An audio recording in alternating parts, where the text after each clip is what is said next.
head is first. Not that head that went places for no reason. Now,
Watch who you call your brody. Watch who you call your brody. What you was doing with your profit money? I said they bad nigga chain, they say you took it from me. The same bitch who trying to fuck the ones who shitted on me. Wanna see the same niggas from back then who shitted on me. Wanna see the same niggas who turned up and shitted on me. Wanna see the trap niggas who got money and shitted on me. Wanna see my teachers that won't be shit, now I'm shitting on them. I was too humble, now I'm cocky with that different money. You was chose. You was chose.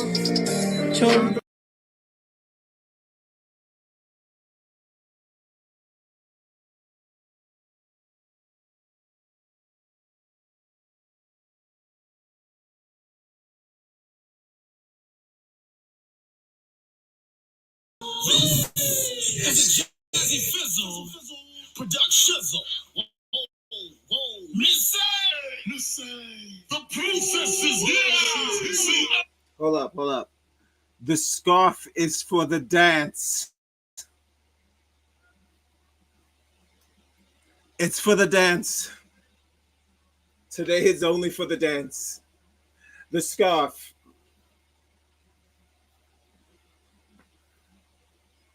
Is for the dance.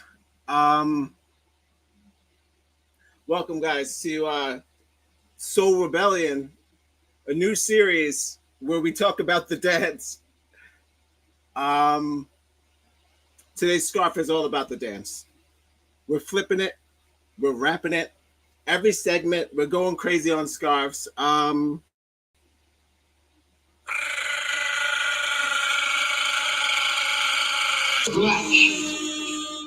Thank you for your contribution to the chat, as always. Our Negroes, my wife, always the first to arrive, last to leave. Appreciate you. The African American woman is the backbone of the black family, really of the whole American family. I mean, who wasn't raised by a black woman? I know I was. You know what I'm. Now, speaking of black, today's an interesting episode. Good times. Welcome to Live at 5. They're coming in hot. They're coming in hot. Yeah, Pagala. All that jumping is making me nervous. It's okay. It's okay. It's going to be a good show. Shout out to whoever's joining us. I see somebody else joining the chat. Hopefully, shout outs to my new followers on Kick. That's what's up. We're streaming live on Instagram, YouTube, and Kick. This is Live at 5, the only show that starts damn well after 5 o'clock, somewhere damn near around 6:40. We're going live. Possibly 6:50. We tried our best. As long as we beat 7. As long as we beat 7 o'clock, we're in the clear. We're going live. Tonight's episode is Soul Rebellion, Boots and Roots, the footloose history of GD line dancing. Let's get me out of here.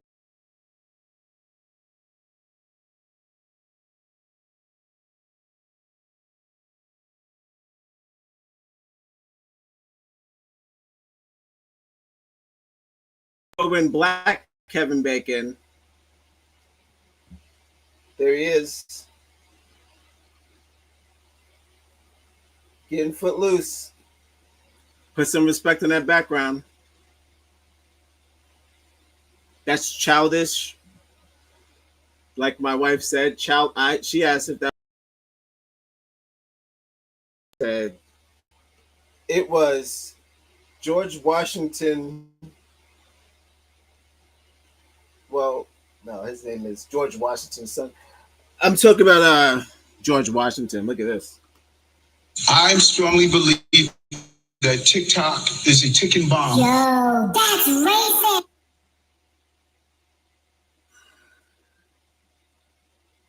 Not George Washington. Denzel Washington's son. And I said it looked like maybe, well, yeah, I know, I got it. It's not George Washington's son. The famous dancer, George Washington's son.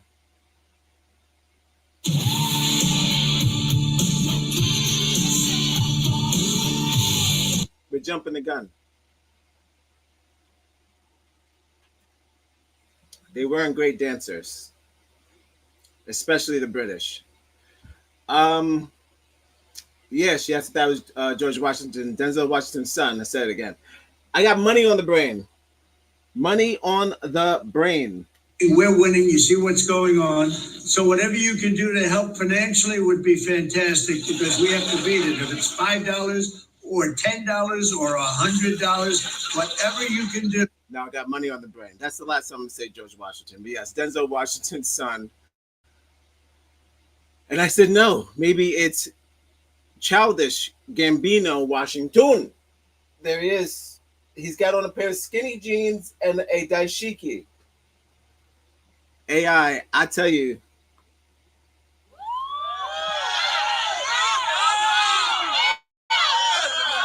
You better wake up.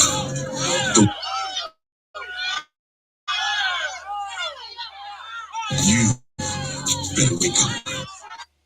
All right. Tonight we're talking about the history of line dancing. Again, this is not a show where I'm going to be bashing white people left and right. Thank you so much. Thank you so much for that. Pretty good. Loving that. The reviews so far for the show, we're doing good. The reviews so far, we're doing good. Let me tell you, wait till I get into that theme song again, because we got to play it again from the top. But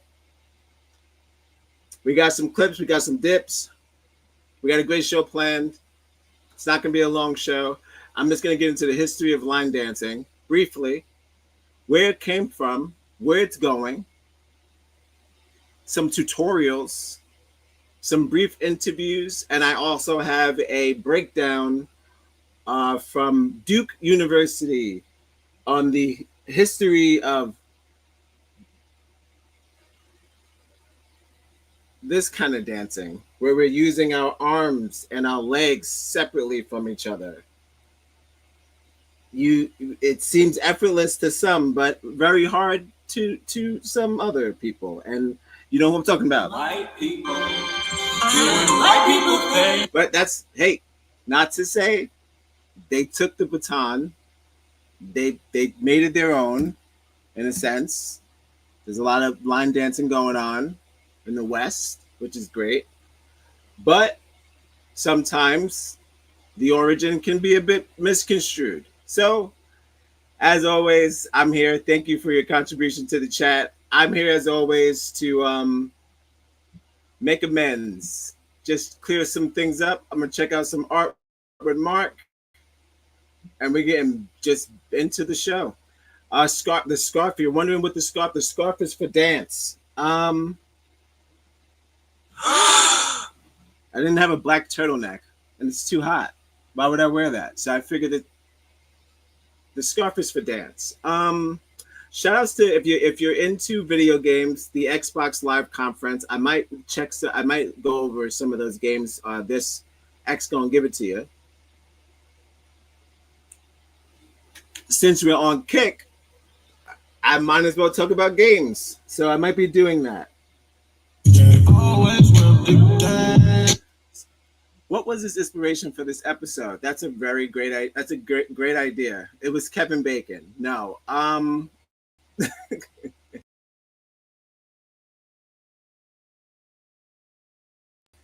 That's a great question. The inspiration for this episode, we were discussing. I guess me and my wife were discussing just the origins of country stuff. Now, and usually it's such a shame when you Google things nowadays because Chat GPT can't lie. They tend to just tell you the truth. So we find out that origin of that thing or the beginning of that thing. Even the internet to this day struggles. If you type in the wrong thing, it will tell you that maybe country music stemmed from Europe because of the folk dancing and things of that nature. But it's not quite right. Because if you go as far as Irish, again, we're back at Irish. That was the other episode.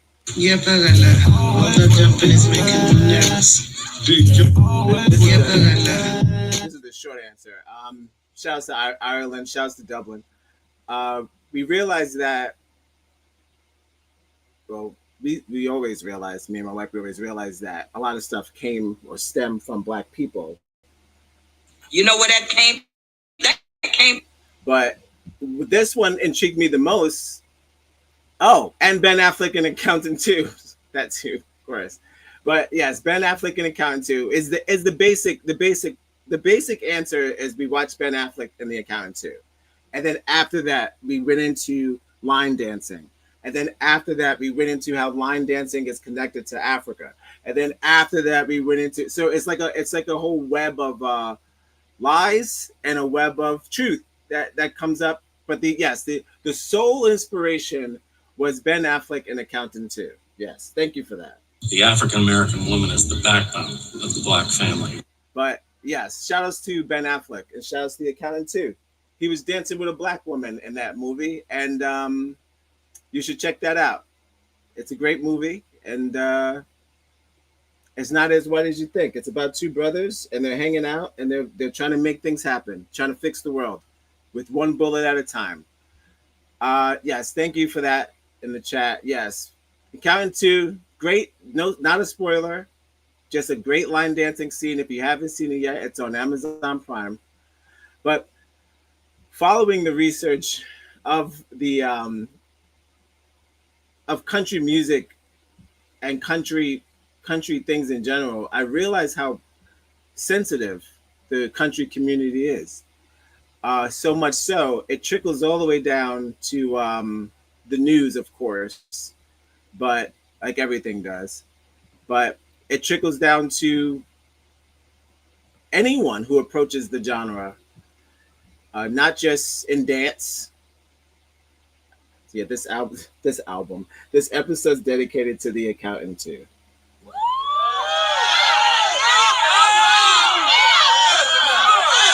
But yeah, so not only when you approach certain things in the genre, I think when you touch on anything, it gets real sensitive. So before we get into the art, another thing that hyped me up when I was just looking at country videos or just country responses to white people's responses to country things. That was kind of my gist.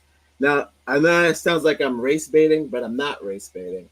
I'm looking for honest responses to open art. Like if everyone's allowed to rap, everyone should be allowed to do country in any form.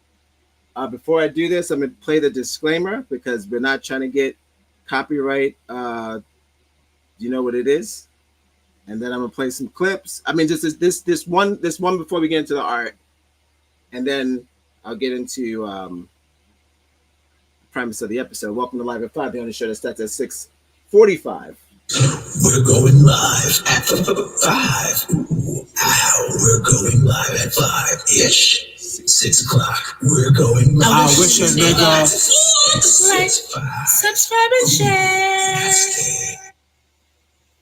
Okay. Welcome to the show. If this is your first time, please, by all means, you don't have to worry about me being one of those streamers who you're wondering if they're into trafficking or doing anything weird with the money, because you guys do not download, you don't donate enough. You don't donate enough money. So I'm one of the safest streamers.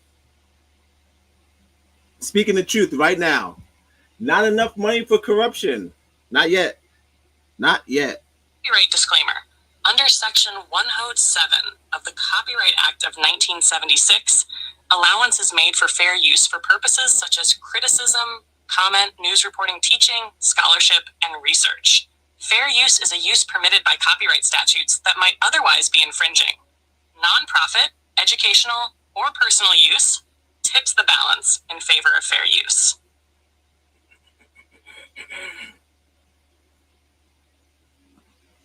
We're going live at 5. Ooh, ow, we're going live at 5-ish. 6 o'clock. We're going live at 6 o'clock. 6, 5. Ooh, nasty. I'm going to find this clip of an angry woman, and then I'm going to show 2 videos from Mark of art. I'm skimming through my saved stuff, and I'm going to be honest with you, I saved a lot of Mexican stuff because it's topical, and I'm going to need it for next week. But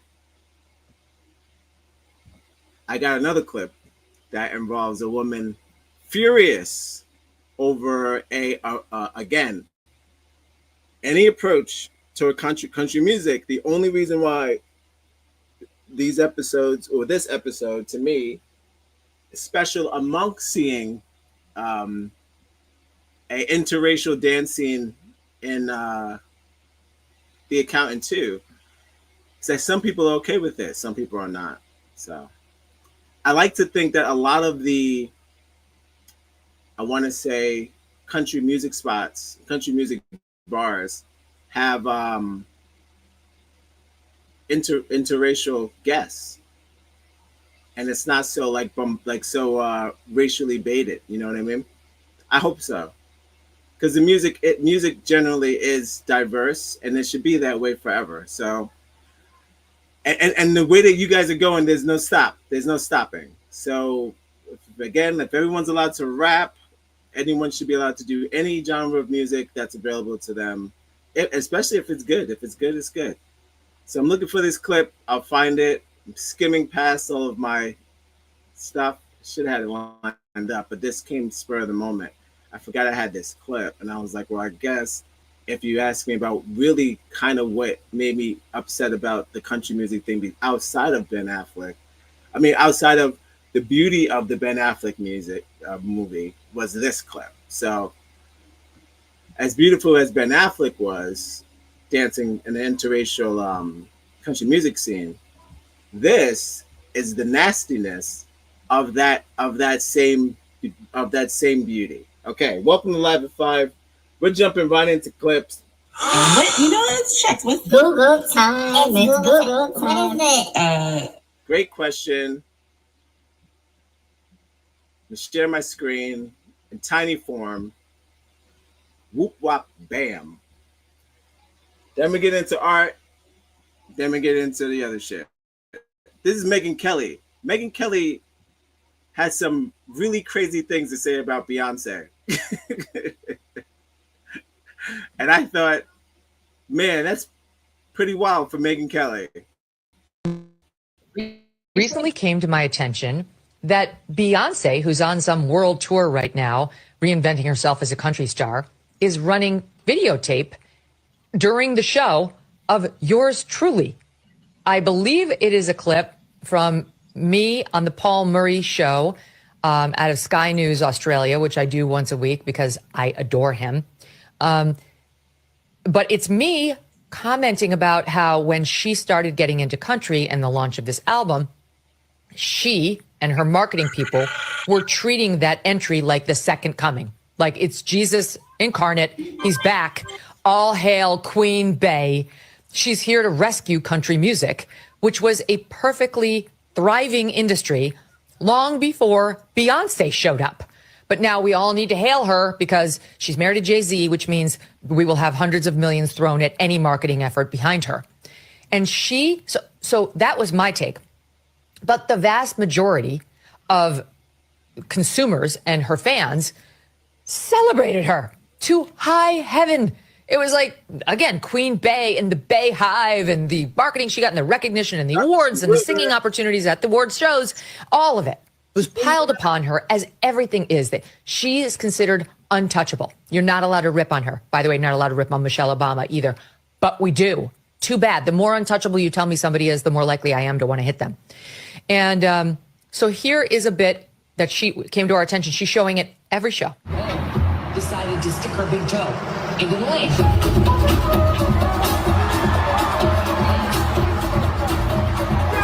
Okay. I don't know what it is, but it appears to be a setup for her doubters, you know, like her haters. Somebody who reposted it online referred to me as a white supremacist, I guess, because I didn't bow down to Queen Bey as she walked into country music. And let me tell you something. She had to scour the internet to find anybody who offered any criticism of this move whatsoever. And here is another one of the most privileged, beloved women in the world, and richest based on her own fortune, never mind the man she's married to, but still has to look for the one sliver where she can play the victim and be aggrieved because big bad Megyn Kelly said something completely milquetoast about her entry into country music. That's all. I saw how offended she was about that. I got a little hyped. I don't know why she took time out of her day to even acknowledge there's so many other African American people in country music outside of her, and no one's trying to take it away. It's just adding on to already what once was. Okay, welcome to Live at 5. I just wanted to share that clip of Megyn Kelly losing it. Yo. It's always good to see it. Always good to see ex-Fox employees still getting it in. I remember when they used to call her Legs, so that's good. I'm glad she's got a platform. If you like what you're hearing so far, by all means, I wish a nigga like, subscribe, and share. We're gonna get into some art with Mark. Shout out to The Accountant too. This is not sponsored by The Accountant too. But you should watch that movie because it's better than you think. All right. That was fun. So I'm just going to share my screen again. 2 random videos sent to my personal messages from my best friend, Mark, from California, from Chicago. What's going on, sir? From Chicago. Bartender. And yeah, just random clips, and then we'll get into the show. We're going live at 5. We're going live at 5-ish. 6 o'clock.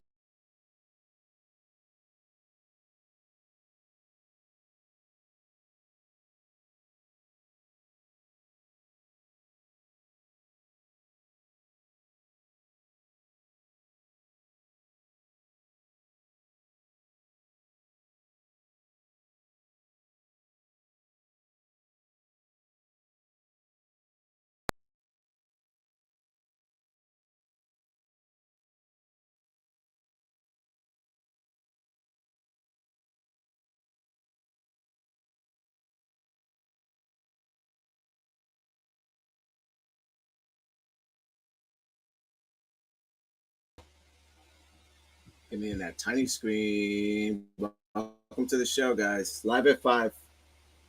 Every time it's not really a break, but it's just like a life break. I always come back. I feel like I missed it. I miss you guys. I miss whoever's watching. I miss uploading. So it's good to be back. Feels good being back. And I hope that I provide a great show for you today. I did my part. I hope that you do your part. Share it, donate, subscribe, do all the regular stuff you do for everybody else. And if it looks like a mental breakdown, Follow us on Instagram. Connect on Facebook. Let's get into the first video. Art with Mark. The scarf is for the dance. Okay, so we got a gay man. We'll start hot. What we got? All right, let's start with this one. It better not be no music. Hit me.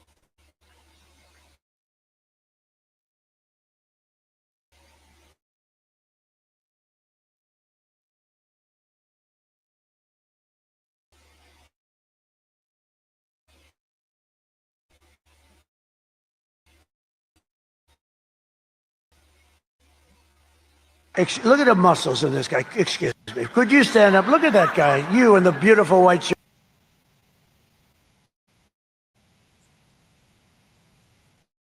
White shirt. Would you look at this guy? Holy mackerel! I'm looking at him. When he pinpoint someone in the audience, when he start pointing at niggas, he do start gushing. He got to start. No, he does come out to the village people. I mean, what are we talking about? Clearly, he comes out to the village people. Of course, maybe. I mean, we already know what was happening with what's the man? His main man with the tattoo on his back. His ace one. Forget his name, but he died of AIDS. But he was gay, so I mean, who knows? I'm not saying Trump's gay, but I'm saying that he may dabble. He's not afraid of the boys, not afraid of the spa, all men and cigars with the boys. Just men, no women allowed, especially ink, paperwork, and the boys. Welcome to Live at 5, where we accuse the President of the United States of being a homosexual. Maybe. Nowadays, anybody. Somebody did that thing to somebody else. That somebody maybe he's crazy. I've watched my idols go up in flames, child. Flames. It's a word that some gay man made up. I've saw them, and I saw them double down. So I feel like this money will make a man do many things. So Trump is rich, and who's to say? Sky's the limit. All right, next video.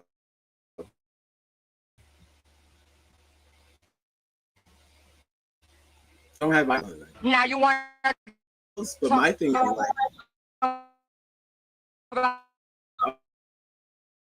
like reading. You should be worried about putting some goddamn shoes on your feet, not eating those big ass fucking king size goddamn Reese's. You got on the Powerhouse gym shirt, but it don't look like you're doing nothing. They got to do with goddamn Powerhouse. Small in the back of his neck. Fucking worried about how I'm hurt. Should be worried about putting some goddamn shoes on your feet. Hold on. First of all, disrespectful. I didn't make a comment on the last video. Talked about it for a bit. Didn't leave a comment. This is what I'm talking about. How can I tell? I like it, but I'm telling you to do. It's not just the video. But now I'm getting to go gift. I'm gonna say maybe. Let's see what we got. Modem on 2012. Let's see what we got. Computer on 2012. Here we go. Love that. Sure. And then for this one, we'll get there. But you're right. Why not? Why didn't I leave a GD? A goddamn response? But I did. I liked it. But it gets a maybe from Mark. Hilarious. Good job. Okay, now we go back to Corey Gregg. See what we talking about here. She's burning his ass up. I'm thinking of Roger Stone. No. Shit, weren't they both gay? That's interesting. I don't know. No, I think that I think that Roy Khan was gay and Roger Stone is the one with the tattoo on his back. I think that's what that is. I'm confusing the two. Both Trump fans, but I'm trying to figure out, was Roy or Roger gay? Alexa, who was gay, Roy or Roger?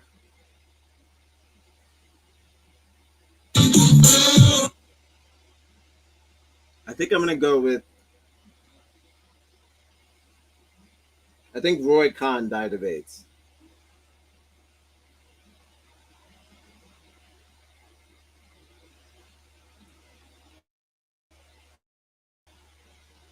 Yeah, okay. So Roy Khan died of AIDS. Roger Stone had the still alive. So, right. So yeah, Roy Khan was the homosexual. There's not confirmed that Roger Stone is a homosexual,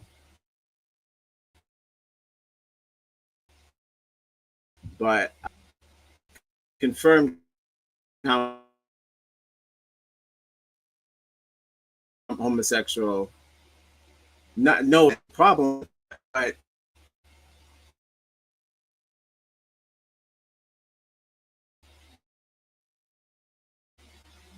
anyhow, she said Now you want to talk. You want to How talk about I'm reading? hurt? She's You got should it be out. worried about putting some goddamn shoes on your feet. Big ass fucking king size goddamn Reese's. You got on the Powerhouse gym shirt, but it don't look like you're doing nothing that got to do with goddamn Powerhouse. And you fucking coming over here knocking on my window. Look at that fucking smile on the back of your head, fat ass neck. Now you want to talk about reading? Let's talk about reading. Fucking worried about how He got in a car and he left.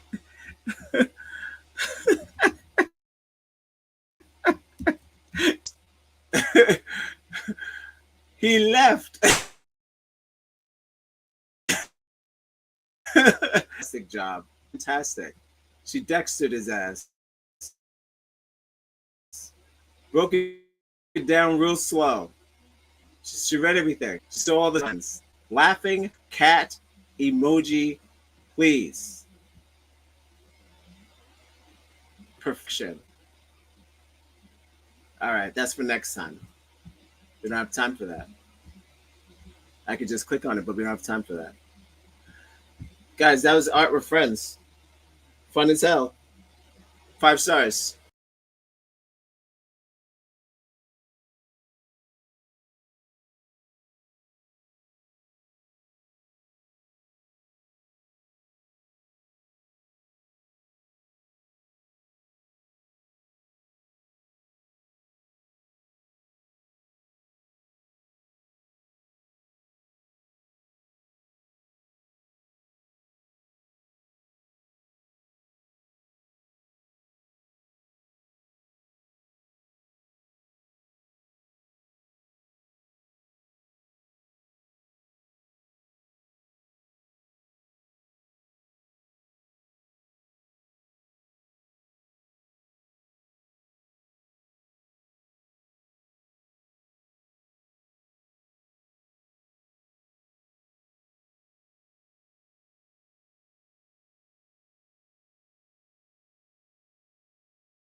Positivity. This is not always a channel where we burn up white people or whatever.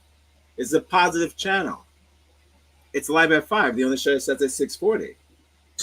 We're going live at 5. And shouts to everyone on Kick. I don't know, you can't write to the room. I try to set that up, but maybe. Maybe we can get that going. All right. So, Soul Rebellion, Boots and Roots, guys. The origin and the Footloose. This is gonna be a light version of where line dancing came from and the origin story of it, and why is it important that we know where line dancing came from, and why isn't there a black Footloose?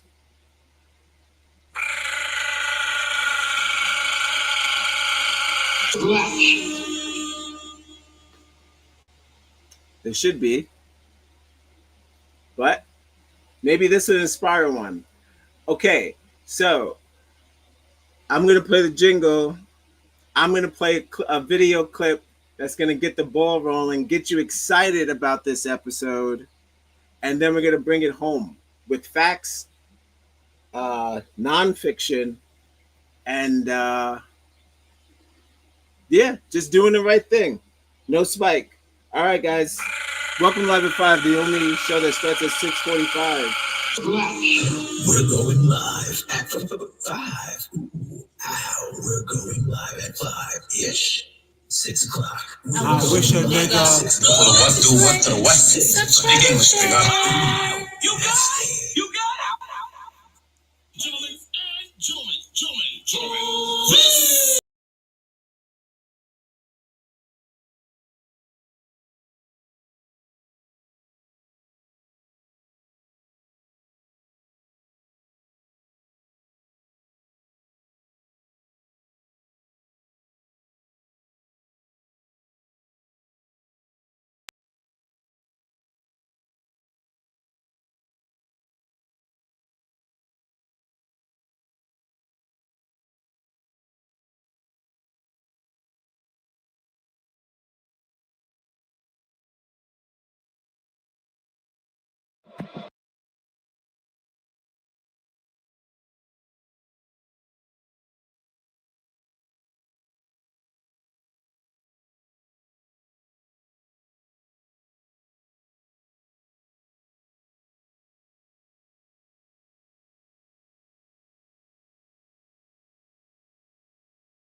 Make me big.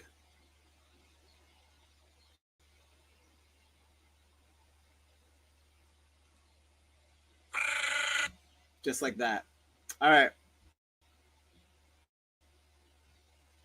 That was a jingle. That's not going to be the last time, but if you bop, it goes. I know you're thinking like, "What does it sound a little off?" No, you gotta listen. You gotta listen. All right. As we know, dance. This is my monologue. What do you think this is, guys? I got a monologue. Stop. We're going live at 5. We're going live at 5-ish. 6 o'clock. We're going live at 6 o'clock. 6, 5. Ooh, that's it. As we know, dance has been a part of a form and a way of communication, expression of our liberation in the face of oppression. Not just Black people, but most people who dance do it in a way to maintain their identity and their community and their spiritual connection. So I have a few clips that express the ongoing role of those actions from the beginning all the way up to the future of the promising future. If we could hold on to the, I want to say, the meaning of these dances and the power that they hold, they can trickle down and become even bigger than what we can imagine. So how can something from all the way back then, I'm saying all the way back from, we're talking Yoruban tribes, we're talking West African tribes, we're talking all the way back, again, like, I am aware that there are European folklore and there's European Irish step dances that have been around for a very long time.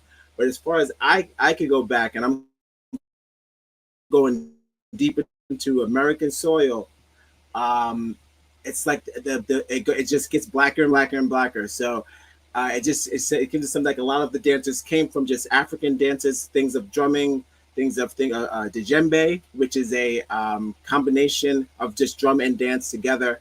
The synchronization of people just dancing in a circle was a tribal situation. Now, if you figure out, or if you go to a line dance, you start as a line, but then sometimes you'll gather around, and that's just it's just a resemblance of what we used to do.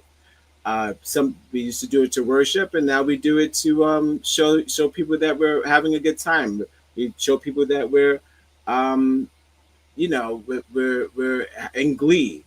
So they have the same sort of generalized meaning, but again, with trickle down effect, of course. But not to say that one take away from one from the other, but the origin is important before we get all, trickle down. So a lot of things I'm going to touch on today is a juba dance, a buck dance, and the wing dance. So as I mentioned earlier, a lot of the dances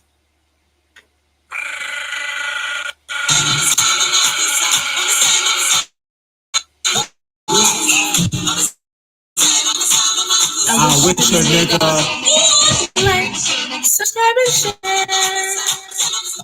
a lot of the so you have juke, you have juba, buck, and wing. So buck, where I'm gonna have someone explain it way better than I am, would be our legs, where we stomp, and a lot of our actions, a lot of our dances come from stomping and using our legs mostly or mainly. And then we have other dance moves that require our legs. And if you heard the combination of these two sounds in that intro, you heard the Cupid dance, and then you also heard Ciara, and then you also heard Footloose. Now, in those three different songs, they have three different dances. Ciara's 1-2 step requires a lot of feet, and which we will call the buck and wing movement, right? Wing and buck is feet, and then you would have the Cupid shuffle, which requires mostly buck, which would be feet dancing, and then Footloose, which of course, if you've seen the movie, I guess it's just buck and it's the whole bucket.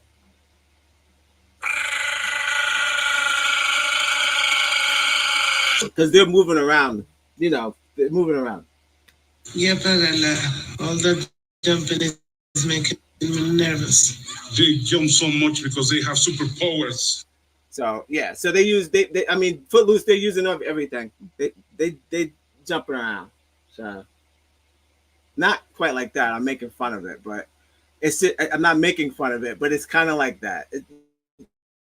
Footloose got a lot of steps. It's a lot of steps. They're doing a lot of dancing. So it's a combination. Let's just say that would be a combination of both these styles together, which would which would, I think, my analysis synopsis, which I'm not coming to a conclusion yet. Maybe we could come to a conclusion together. But my conclusion came to be a line dancing in its final form, which would be the Western form, which we're kindly taken back now with to Beyonce's merit. Country music is making a resurgence.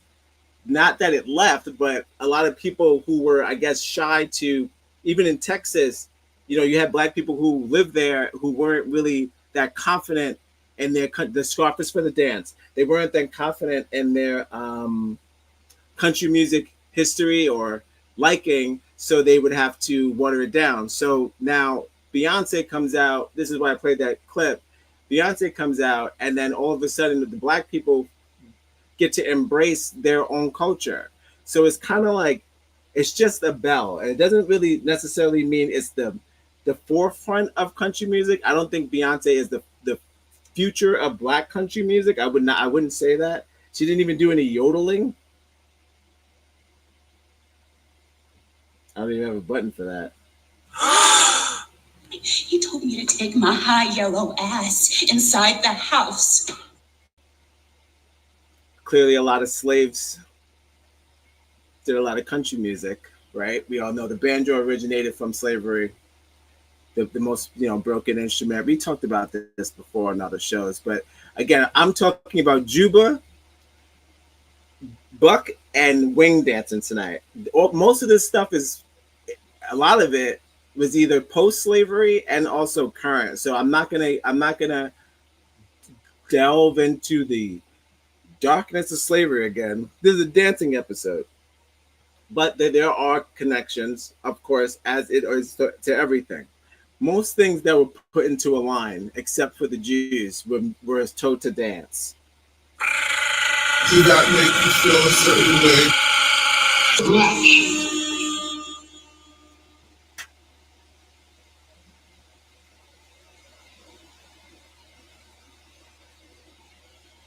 All right, so we're gonna get to some bright stuff. We played the jingle. I'll share my screen. So what we're gonna talk about is, again, one of the main videos that sparked this thing for me, got me all jazzed up, was little old high school that figured it out.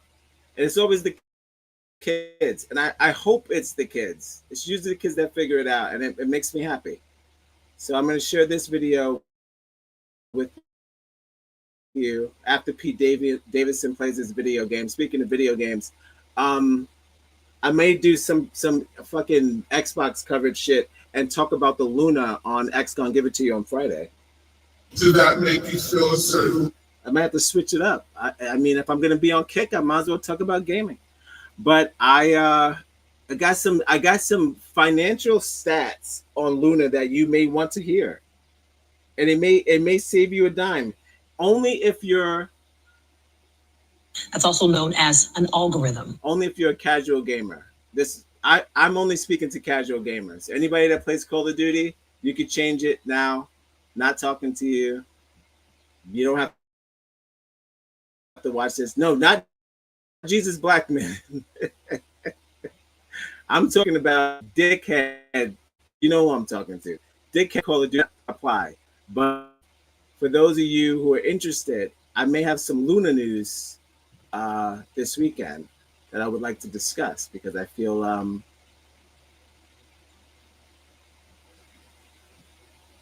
like it's worth talking about. So all right, so let's get into.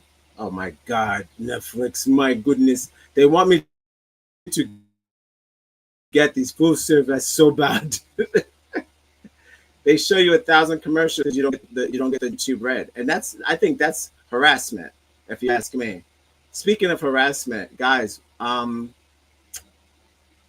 internet's been pretty mean today. All of a sudden, I go online and I realize that Lil Wayne came out with a new album. And I'm like, what's the problem? Who cares about that? Easy peasy.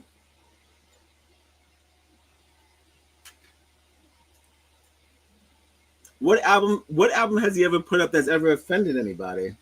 I've never been offended by any of his albums. I mean, so they're in the air. I mean, it's all like that, but he's always talked like that. Kinda. But he's always talked like that. What's the problem? You've got to love life to have life, and you've got to have life to love life. I'm just gonna run down the features on Lil Wayne's album. Actually, no, I'll read them because let's not break the screen. Let's not do that. But I'm gonna read these features. You tell me if this sounds like a bad album. And then I'm gonna tell you what people have been saying, not just White people doing white people things. who get the most viewed album reviews on any platform. White people get the most hip hop reviews on any platform, more than Joe Budden. And he's pretty much. He told me to take my high yellow ass inside the house. And he hasn't come out with a single or an album in about 20 years. So I'm saying that other than that. And what, let's check. What's Google time? Google time. All right, so it's the card is 7 or something. And VI is 7. Or is it 8? I think it's 7. Hold on. I don't know Roman numerals. VI 7.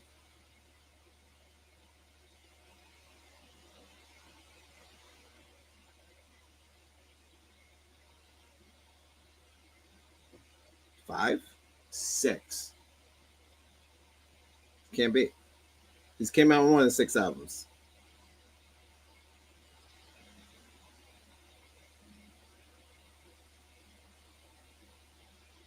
It's 6. All right. I thought this was his 7th album. It's 6. All right, whatever. Who cares? I don't speak Roman. All right. So on this album, he has a group of people, and I just want you to know if this sounds like something why would it be bad? Why would this be a bad thing? I heard the ones that people claim to be problematic. The scarf is for the dance. Yo, that's racist. We're going live at 5-ish. 6 o'clock. We're going live at 6 o'clock. 6, 5. Ooh, that's it. BX the Plug and Jay Jones. Big Sean and Jelly Roll. Bono. 2 Chainz. 2 Chainz. All right, hold on. 2 Chainz. I had a whole revelation. If Kanye West didn't know how to make beats, he would rhyme like 2 Chainz.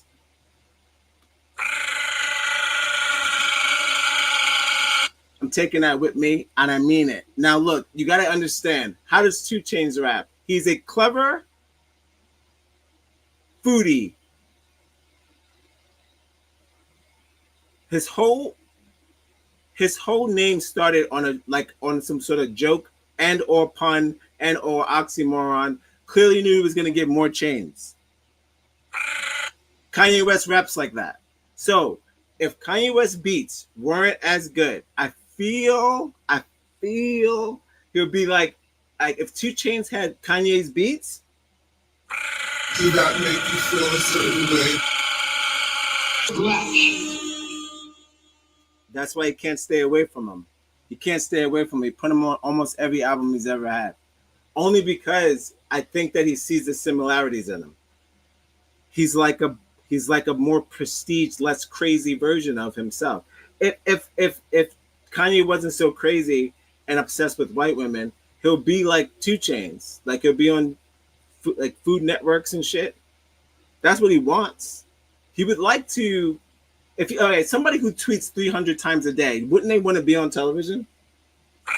But I know autism doesn't make you want to be on television; it makes you want to stay inside. I'm not a psychiatrist, by the way.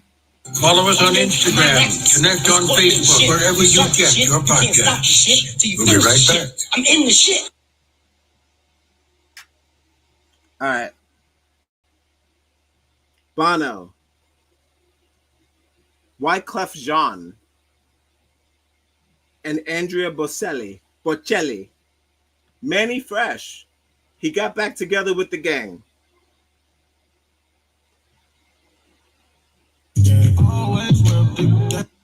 Kodak Black. And Nicki Minaj as a closer got back together with the gang. So my thing is like, why is this a bad album? Everyone's saying it's trash. Not only are they saying it's trash, they're saying that they proved the point of why he shouldn't have performed at the Super Bowl. Did that make you feel a certain way? So mean. It's so mean. They said Lil Wayne came out, complained about not being in the Super Bowl, and then proved why we was all right with the album. I said, son of a bitch. That's the meanest shit I've ever heard. And you would think, because you know he's getting up there, you think that you're keeping up with the kids, and you drop the shit, and then you become a laughing stock of TikTok. You know, he's becoming, when I'm watching, people are making fun of Straw by Tyler Perry, and then also Lil Wayne's album. It's the same algorithm. That's also known as an algorithm. That's scary to me. I did not want to live long enough to see Tyler Perry and Lil Wayne on the same. That's also known as an algorithm. This is the Asian program. Yeah, what up? All right. Back to positivity. I just wanted to share that with you. He is one of my favorite rappers of all time. And he just released a new album that everyone hates. Everyone hates it. Down from the production. I never asked how I was looking. How am I looking? I mean, besides the scarf. Whatever. I feel like I'm in frame. I feel like I'm looking okay. We're doing sky blue. Some sort of clay blue. And the scarf is for the dance. I don't believe it. And I heard the just the Bono track that everyone had a problem with. And I'm gonna say this, not his best work. But he has come out with phenomenal stuff. Lil Wayne's rock album.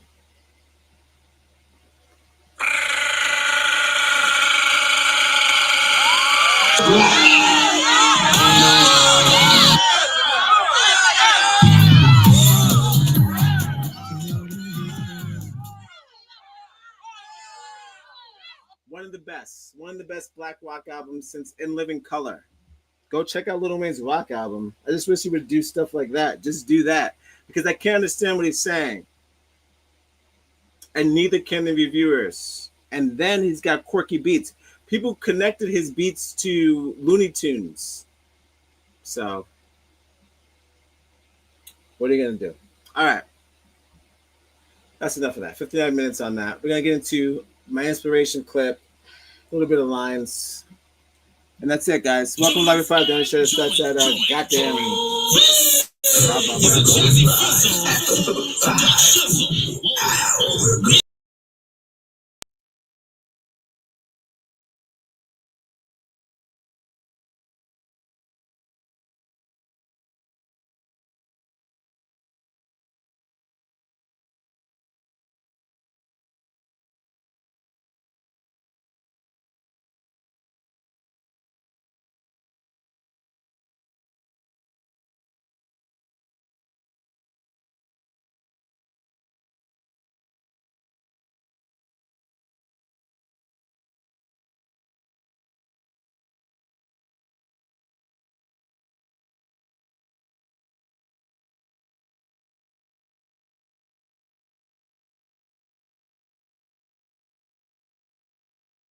I'm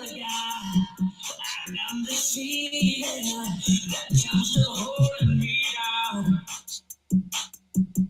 I'll use the sea, or else I'll tear us out. Regular, regular, no.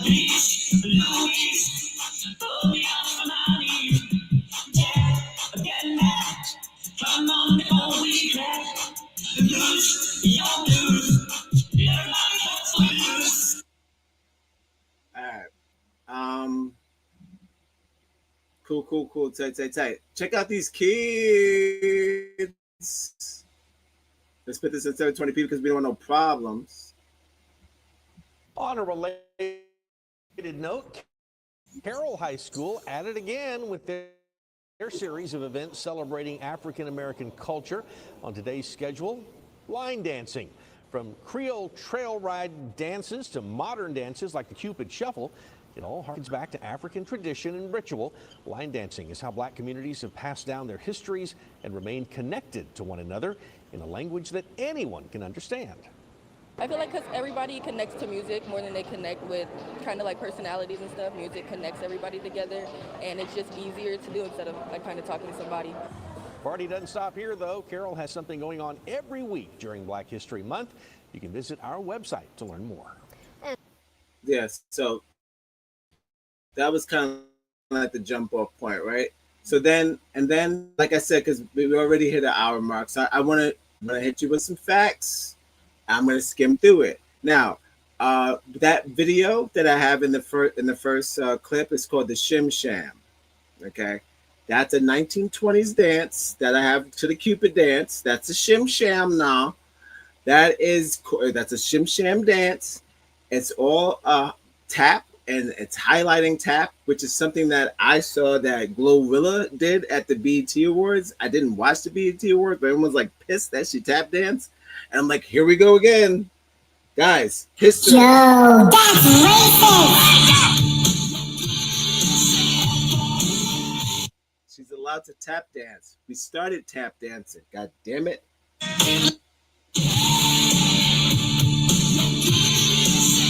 People who don't understand their own history, you tend to be racist against your own kind. And that's kind of the basis of erasing your own history is being racist against your own kind. So that's why I'm done. I have tether fatigue. I strongly believe that TikTok is a ticking bomb. I'm not doing tether hatred anymore. I think I have fatigue. No longer am I investigating my own people who look like me. Oh, you good? They do no harm to me. I do no harm to them. Like going forward, I have tether fatigue. So when you do things like this, you connect, and then it trickles down. Maybe you make it on a bigger platform than your local news channel, right? And before I get into what I'm gonna get into, as I mentioned, a couple of dances. I told you I hit you with some videos and some facts. Like I said, the dance that's in the clip to the Cupid Shuffle is a very important. It's one of the main dances that started line dancing in general. It's the where they said that it's two. It's kind of tricky. It's the Lindy Hop, which is like the Charleston. Now the Charleston it's like it's so close to the Shim Sham, but then it's crazy because there was a little dance boom, as there always is. I strongly believe that TikTok is a ticking bomb.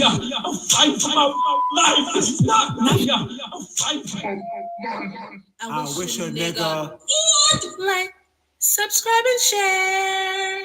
It's dance boom. So there's a lot of dances came out at the same time. You got Shim Sham. You got, what do you want? You know, you had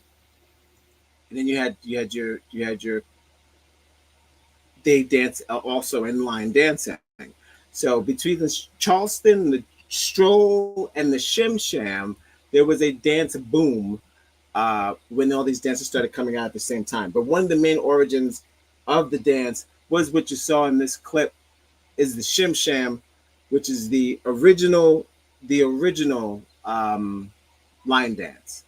So to get back into the celebration of that, I'm gonna have the a dance squad that made it to the Good Morning America. I don't know if you're familiar. If you're familiar with Good Morning America, great long staple of mine to get morning news. But they made it to Good Morning America, and just to explain and to break down the roots of dance. And again, this is all edutainment. I'll do the disclaimer again because I don't want no problems.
I don't.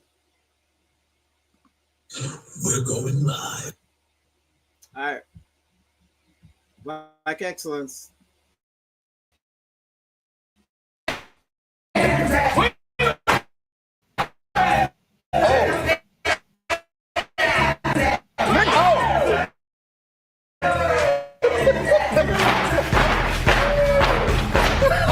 History Month celebration. We have something special in our studio this morning. It's Kenny right here. And spectacular dance. Yeah, here we go. Party starts. In a moment. First, like soul line dancing. She looks so nervous, and the part that bothered me with this video, she goes back. I don't know why, but she does. She's not that. She's not that standoffish throughout the entire thing. But for some reason, in the beginning of this video, she's like, "Get back up, get that."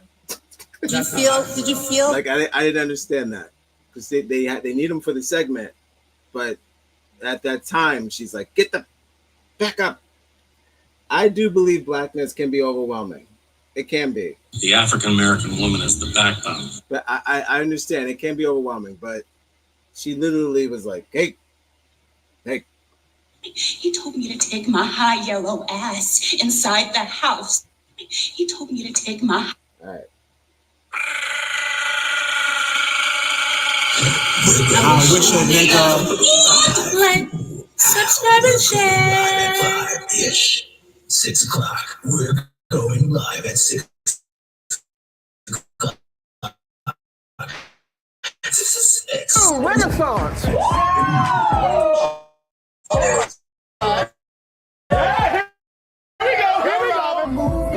And recently featured in Abbott Elementary.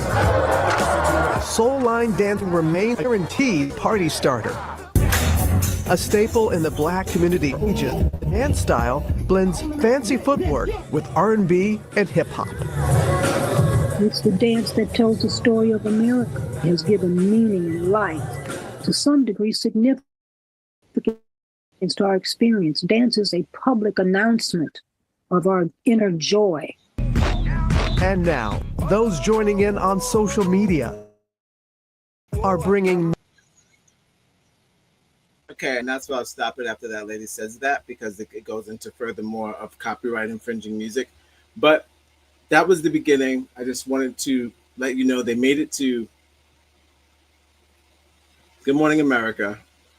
You want to check that segment out. There's a lot of music in it, though, but it's Jamie Grundy, Step 4 Soul line dancers, and they go into a whole bunch of stuff.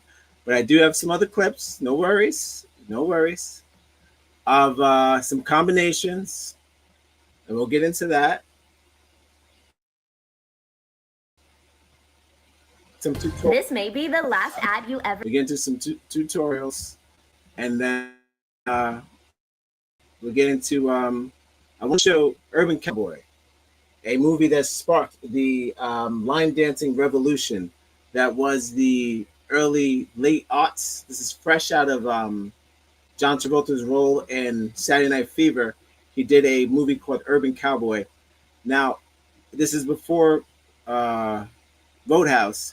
I didn't choose this movie as a reference because no one watched it, but some people did, but mostly white people. But this movie, this shows off not only John Travolta's gayness. It's a word that some gay man made up. Which is okay. It's a word. I mean, what better than this? Nothing wrong with that. Nothing wrong with that. But he's always been a dancing man. So as you'll see in this clip, this is after the line dancing. I'm going to show you John Travolta using his legs in a way that looks familiar to another form of people using their legs. And then we'll take it from there. Is there a script? Yeah, I got a monologue. I wrote down some facts, but I don't want to just spit facts at you. But as you know, there was a thing called the disco line. This was before something that we originated called the Soul Train. Now, a disco line was formed in the 1970s during the disco era where people would dance down the line. Okay? This was a mostly black, sometimes Latino was invited, at pretty much anyone who showed up at the party. But back in 1976, there was a man named Rick Silver who took a spot out in Soul Train and created a little song that you're probably familiar with called the Electric Slide. So the Electric Slide came out. It got recognized, of course. Again, named Rick Silver. That Electric Slide exploded into many other dances that connect with rhythmic, synchronized dancing from all of us. Now, that's not the first, of course, of the Electric Slide. I mean, of a synchronized black dancing. But what I will do is explain the origins of just a little bit of fast. Remember, I was talking about the wing, which is your arms, and the buck. And dances, what they call is just your feet movement. So I'm going to explain a little bit about some of the significant dances that we have that focus on the hands and the feet. I'll start with John Travolta's version, which this is not a show we hit on white people. I don't hit on white people. They're essential. White people doing white people things. I was like standing on the corner drinking 40s, smoking weed. And so God like pursued me though. You said leave John Travolta alone? Well, thank you for that in the chat. I will try. But I'm going to show you a clip of my man moving his legs. And there's nothing wrong with him being, his whole orientation has nothing to do with me. He's going through a lot of transitions. Right now, he's going through some sort of, I don't know, with the bald head and the goatee. He's giving some sort of French spy. I don't know. He's giving French spy. But some sort of Luc Besson, some shit like that. But nah, John Travolta is GOAT.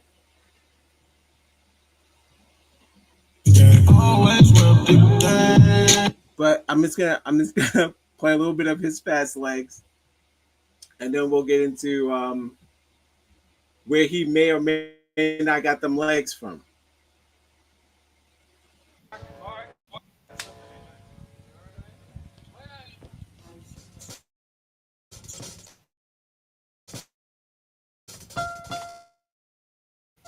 I don't need. We're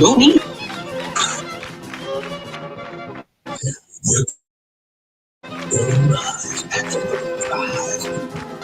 We're going live at 5 ish. 6 o'clock.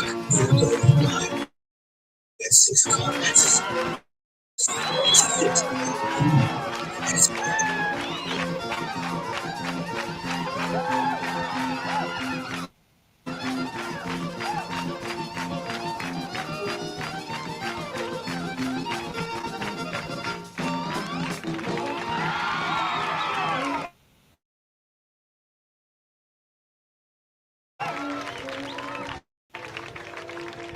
Not sped up. He's really moving that fast. Not sped up. You're being good. Look at my man. You're moving like the wolf. Yeah, I got double it up. Hit it again. Hit it again.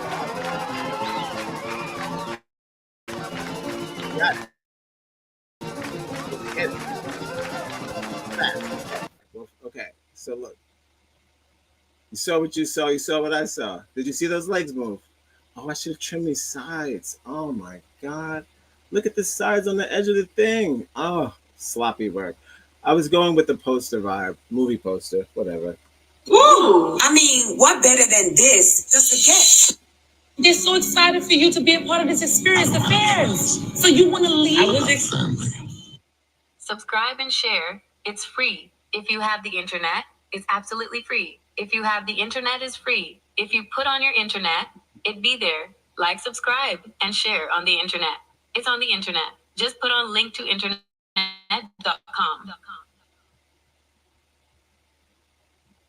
Should probably keep this there the whole time. I mean, I would rather. Nah. All right.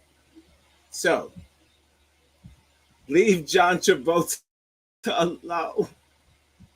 Nah, my man. My man John Travolta's got quick feet. That's what I know. He's got quick feet. I'm going to share a little bit of a video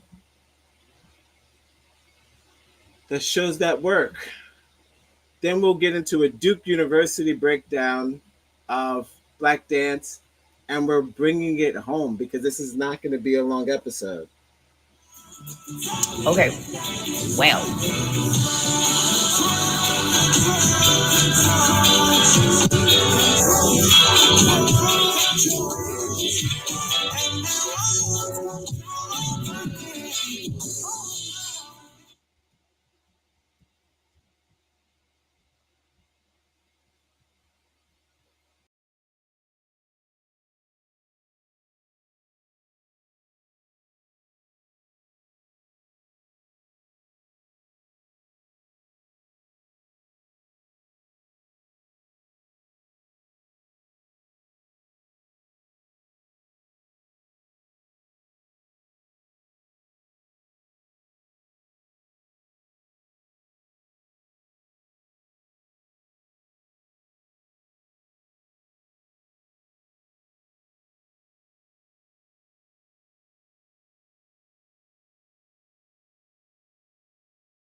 It bees like that. All right.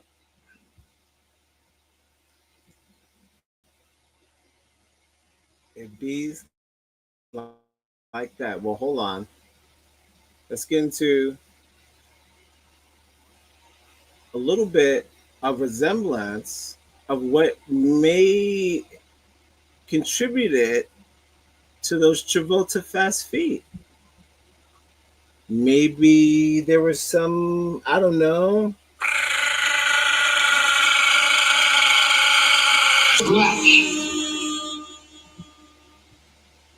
Can you put me in middle screen? Thanks.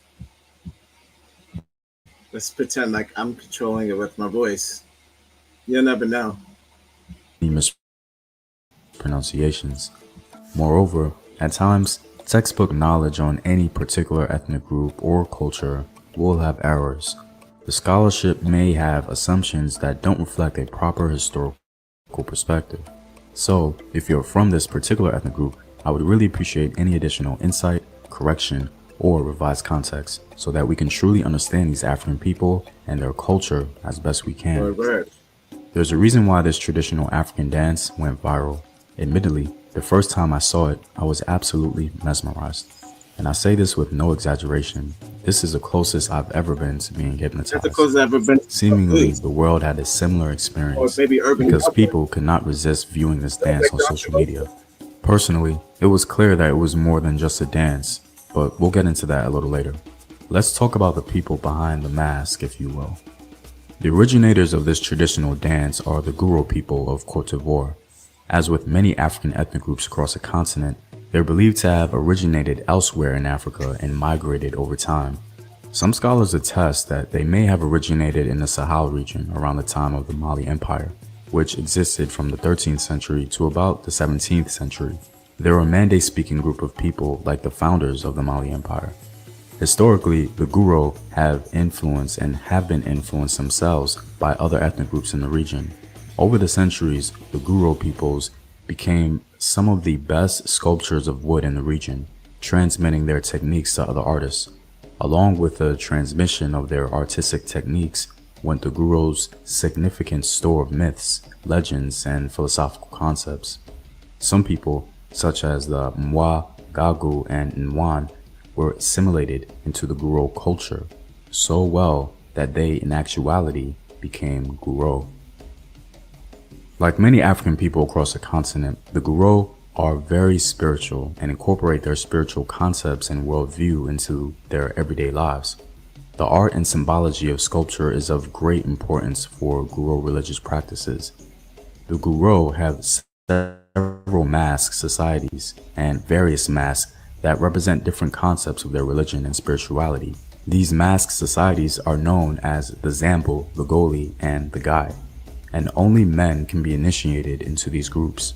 Specifically, the Guro mask dance, sometimes just referred to by outsiders as Zambo or even Zauli, are primarily performed by the northern Guro people of central Cote d'Ivoire. The traditional dance is characterized by a solo male performer and a female mask called Gu, or a male mask called Zauli, and Zambo in particular features an animal or animal-like. So this would be like a combination of the male dancing in unison with the female. This is backwards, whatever. But like say country dancing, where it's a two-step. So you do a two-step country dance where you do when you grab your partner and you dance in a two-step do-si-do, what you call it, right? A do-si-do. If you did that alone and you wore the female mask on your face as a male. Now we're talking about performative art back in early yesteryears, right? Yesteryears. You've got to love life to have life, and you've got to have life to love life. So early art of yesteryears, the performer would put on a female mask on his face and then do a significant male-only dance, which would probably connect maybe the fact that I'm dancing with the female, and if your imagination is on par, they said I got the animal. Now you always see those photos of like paintings of all the people, the whole family dancing in glee. the mother, the father, the animal. It's just like maybe this is an envision. Look, everyone's looking around, telling the story. The African American woman is the backbone of the black family. Really, it's kind of nice. Sounds like there's a tale. So if they incorporate the animals, telling the whole story, possibly, they're telling it's a painting. It's a painting and dance. Welcome to Live at 5. The only show starts at 6:45. Tonight's episode is Soul Rebellion. SOLE, because puns are important. Okay. Well. Boots and Roots. The footloose history of line dancing. Maybe too many puns is not that important. It's a word that some gay man made up. Follow us on Instagram. Connect on Facebook, wherever you get your podcasts. We'll be right back. I'm well aware when I have too many puns, but I can't help it. It's too easy. Boots and Roots, guys. Boots and Roots. Once again, I'm not an activist. I'm just caught up in the shit. When you start the shit, you can't stop the shit until you finish the shit. I'm in the shit. Odd Negroes on Spotify. Wait, is what? Say it again. Odd Negroes? ODD, Odd Negroes. Oh, Odd Negroes. Yeah. I'm going to go online and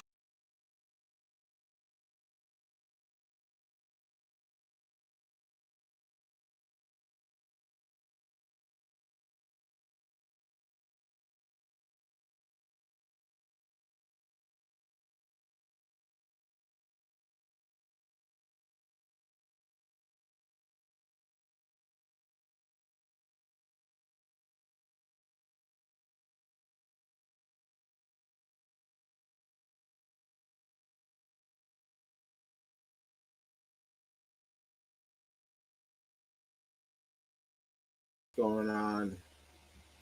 Not in the midst of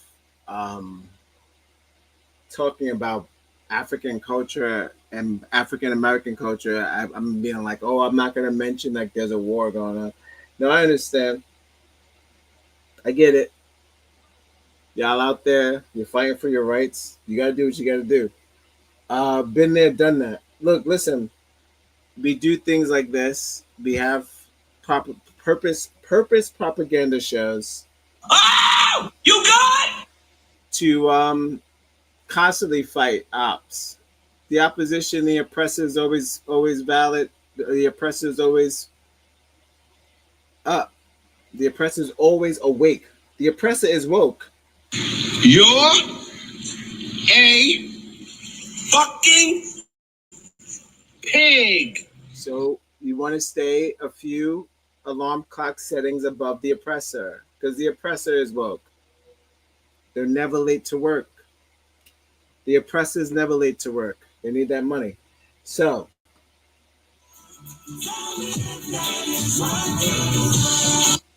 I understand what you're going through, my Mexican brothers and sisters. Shout outs to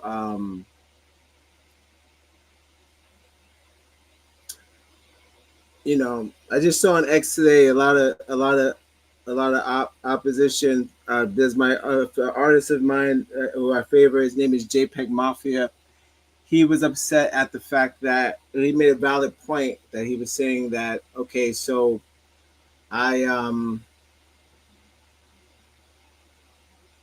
want to say this without sounding like a racist, but he was saying like, okay, he used to spit on stage like a wrestler, but not at people.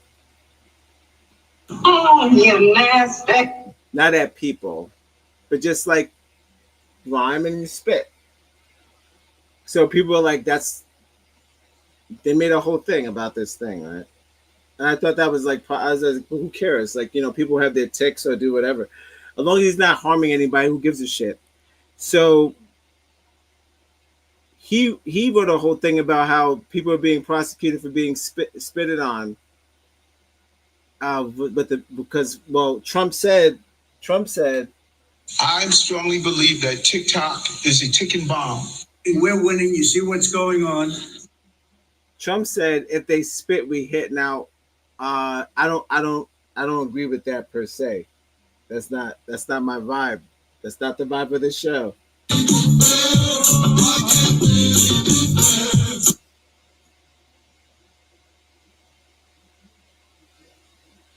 So his retaliation to that spit thing was, not too long ago there was a grown man tongue kissing 17-year-olds on stage, and no one tweeted about that.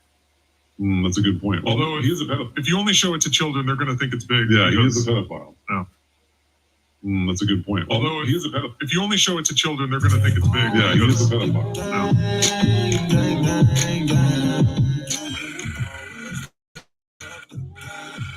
I wish a nigga.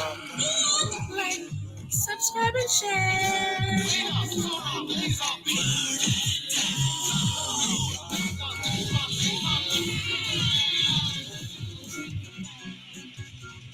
Low hanging fruit is not making fun of Drake. Low hanging fruit is not making fun of pedophiles. That's not a fruit. It's a spoiled fruit. That fruit is not in the garden. Pedophilia doesn't belong anywhere in the garden. So yeah, JPEG Mafia said, you guys are making fun of people spitting on people, not even on people, just on the ground. And the audience is there. He spit on the ground. They made fun of him. And now we're making fun of Mexicans spitting at cops and shields. But there was a multi-selling artist that was tongue kissing people on stage. That's a good point. Although he is a pedophile. That were 17 years old, but they were in their, I want to say 29 to almost damn near 30, making out with teenagers. So no tweets, no problem with that. This country has a problem with pedophilia. That's a good point. Although he is a pedophile. So it's kind of the whole pick your poison thing. I don't play that game. This show we deal in fiction, never. Nonfiction, always. Oh, you good? So shout out to my niggas and my niggerettes. I see you out there. You my nigga if you watching. Shout out to Kick. And also, shout out if you donate, because I appreciate that. It goes to a good cause, obviously. All right.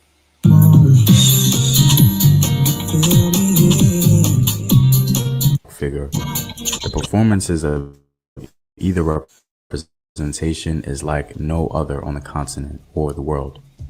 This dance is a tour de force of rhythmic virtuosity. An intriguing aspect of Zauli is the rapid change of rhythmic and step patterns from phrase to phrase, which is sometimes marked by punctuating pauses in the movement flow. The Guro mask dance, whether it is Zambo, Zauli, or Gu, has made its waves across social media as the vibrant costumes and the sophisticated footwork entrance the digital world. So what's the religious concept behind this traditional African dance that so captivated the world? The Zambo mask wearer performs under the influence of the swift, capricious, and fearsome nature spirit it represents. By offering the spirit an energetic body through which it can express its powers, the masked dancer allows it to purify its surrounding environment and to keep negative influences at bay. Zambo's lightweight wood enables the dancer to be agile and daring as he carries out its physically demanding performance, which is distinguished by rapid footwork. The wearer holds the mask in place by clamping his teeth on a wooden bit inserted in two of the holes on its rim. The traditional mask dances are usually accompanied by singers, musicians, and mask servants who guide the dancer. The Guro people make distinctions between two kinds of mask performances, sacred performances and the amusement performances. The sacred ones possess the power of nature and are performed at night, and the amusement ones are done for all audiences. The concept and perhaps the performances of the mask have developed over time and likely changed somewhat due to tourism, but the foundation is still present. The Zambo family of masks, comprising the three masks, Zambo, Zauli, and Gu, has a special place of sacred masks that are brought out of the forest to be seen in public. Gu, with a handsome woman's face always black in color, is a fertility mask endowed with the attributes of its function. Her smooth face, her calm dance are the sign wears only The African American woman is the backbone of the black family, really of the whole American family. I mean, who wasn't raised by a black woman? I know I was. But now I'm getting phone calls, so I'm going to have to put a pause in this conversation, which I'm really enjoying.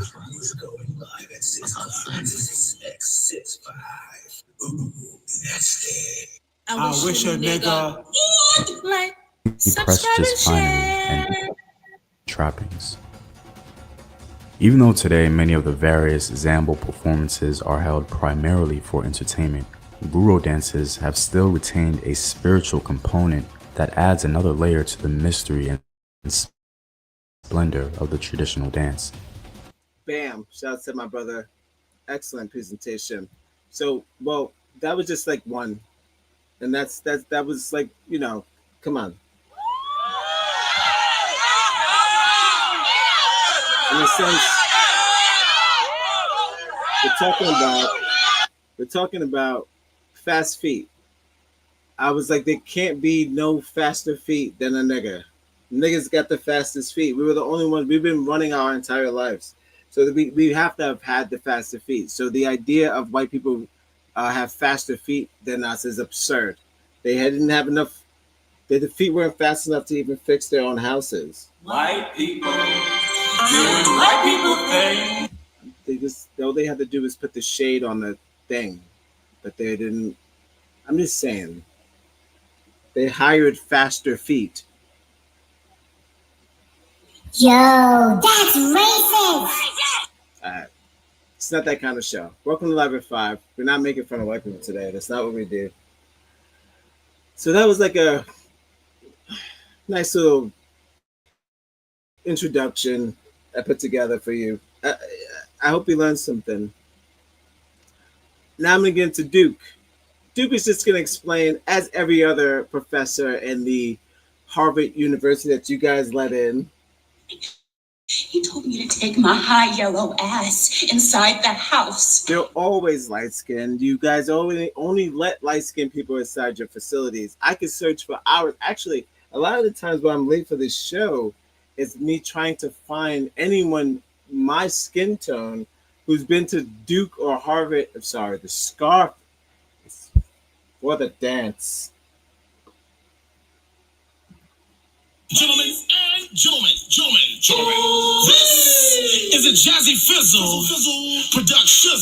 Whoa, Missy, the princess is here. See, this beat is automatic, supersonic, hypnotic, funky, fresh. With my body so melodic, this beat flows right through my chest. Everybody, mom and poppy came to party. Grab somebody, work your body, let me see you 1, 2, 3, rock it, don't stop it. Everybody get on the floor, break the party up. You know where that came? That came from me. That came from me. It was mine.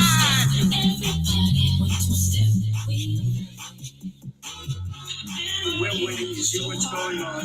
So whatever you can do to help financially would be fantastic, because we have to beat it. If it's $5 or $10 or $100, whatever you can do. All right. We've compared fast feet. We had some fun with that. We saw the children dance in unison for the same proper cause, which is just remembering culture. Again, the purpose of this episode, Soul Rebellion, Boots and Roots, the footloose history of line dancing. Let's not slip it up. Let's not slip up your own title. We're going live. Choose the tongue twisters on purpose. I'll go at 5-ish. 6 o'clock. We're going live at 6 o'clock. 6, 5. Ooh, that's it. Now, some would say back in history, the march, all the marches, those are our stances of footwork. Now we're going back to buck. Remember, I told you the wings would be this, but the buck would be the legs. So now what would be a buck on your legs? These are not my words. These are forms of words of the dance. It's called buck, okay? Look it up yourself. I'm not here for that. We're switching pockets now. Look it up yourself. It's called a buck, okay? Now, the buck would be your legs. Now, we use the buck again further down the chart in history, which will come across marching. Marching is a very form. Oh, this is right. Don't forget. Don't ever forget your right from left. Very good forms of dancing. Oh! You good? You good? All right. I know what's funny? Subscribe and share. So you get down to the buck. Again, that's marching. That's us demonstrating what we can do with our bodies to get what we want. We're saying, hey, we want this. So doing so, we're going to use our legs. That's what we did. We've done it over and over again.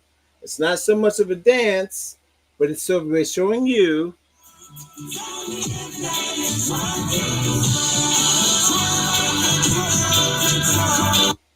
We can control our legs and march, and maybe it'll change something.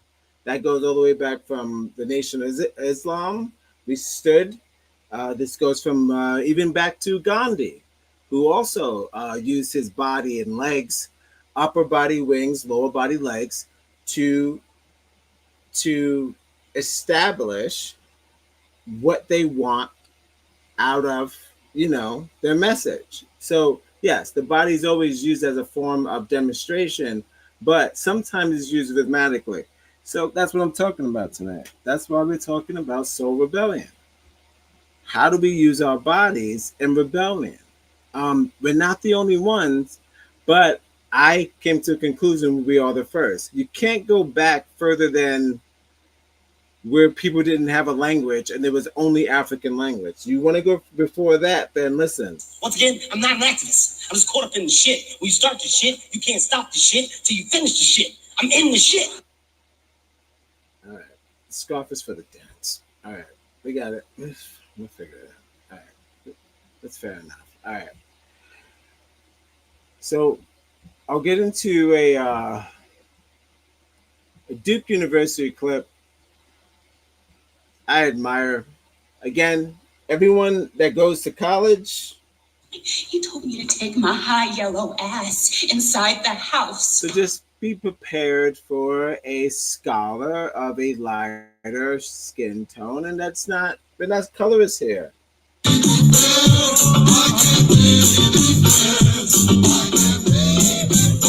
got to love life to have life, and you've got to have life to love life. So we're going to get into just a brief clip of my man. That deep voiced Korean that gets all that airtime. That's going to be me one day. That's why I can't hate. Oh, I'm going to end the show also on the on a great description of the movements, like I was explaining about the wings and the buck. So I'll get a total breakdown of that after this. But I'll get my man Thomas de France. Thomas de France is a scholar. I didn't mean to break my voice when I said that. It's not fake. He's a scholar of Duke University. He has similar hair to mine. He is a smart brother. He knows what he's talking about. But he studies dance, and he also studies dance even down to our modern day. He said, how the hell, where's the scarf? How the hell did we get to this? He said, how the hell did we get to bronze and blue and gold? Why are we no longer connected? Why are we dancing in fear? Which would mean we're going back to where we had to dance for survival, right? Remember when I was talking about it?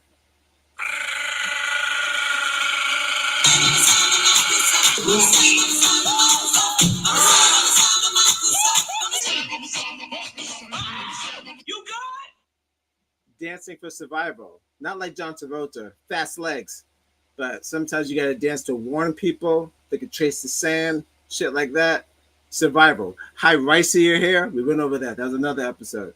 But sometimes we dance for survival. This is not a show to make fun of white people. This is just live at 5 doing show since 2:45. We're going live at 5. Ooh, ow, we're going live at 5-ish. 6 o'clock. We're going live at 6 o'clock. 6, 5. Ooh, that's it. No. I love white people. Me and my wife, we went over this. We said, what would we do without white people? What would be the content? You guys make the best content. You're so crazy. You do crazy things. You do crazy things. And it's just like not necessarily always good for the planet. Clearly, planet's dying. And you're in charge. Don't forget, you're in charge. But I'm just saying, like, you do really crazy things. I don't think we could. Like, what would we do? Like, I mean, like, if we had to have a predecessor to live with, you're not giving us a choice. You're kicking out some, you're leaving some. So I'm saying the ones that we have, you don't know. We've already deciphered y'all. So we already have the cool ones and we have like the weird ones. So when you guys think you're doing your civil war, I strongly believe that TikTok is a ticking bomb. we already have your soldiers. There's people already turned against you. Regular degular.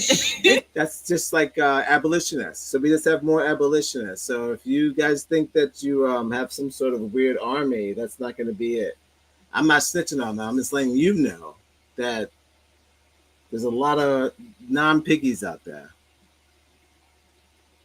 You're a I wish a nigga pig. Subscribe and share.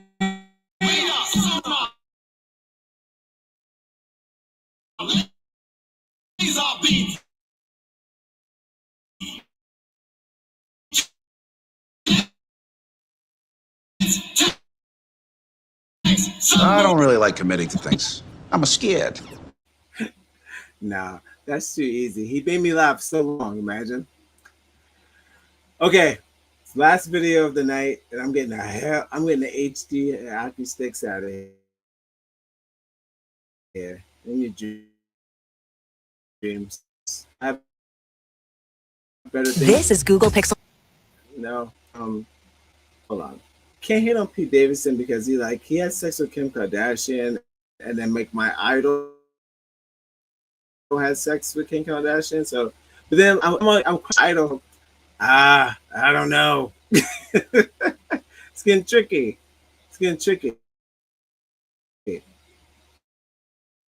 I understand. Because if you're watching this, you're my nigga. If you have somebody that you feel like that's your nigga, do you feel like they connect with you? Shia LaBeouf connects with me. Will Smith does not.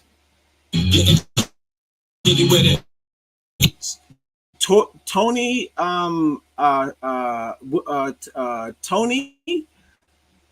Rock, Chris Rock's brother connects with me. Chris Rock does not. So I understand. So you have to build your bridge. Hideo Kojima, going back to video games, said that in Death Stranding, your present life consists of the bridge you build. That one bridge, not the one that someone else could help you carry. No, not the one that you left behind. That one bridge is your final bridge. So you have to make sure that bridge is sturdy enough, not only so someone else could go along, but you could finish your own path along that bridge. So I believe in that. And so you don't carry so much with you. It's only a ladder. Life is only a ladder. Yo.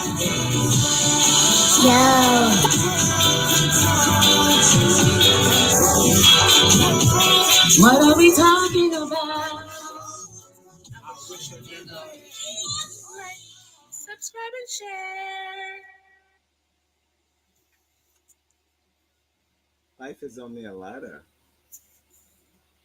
It's kind of deep. Yes, QNCN and QPC. Sure. Life is only a ladder.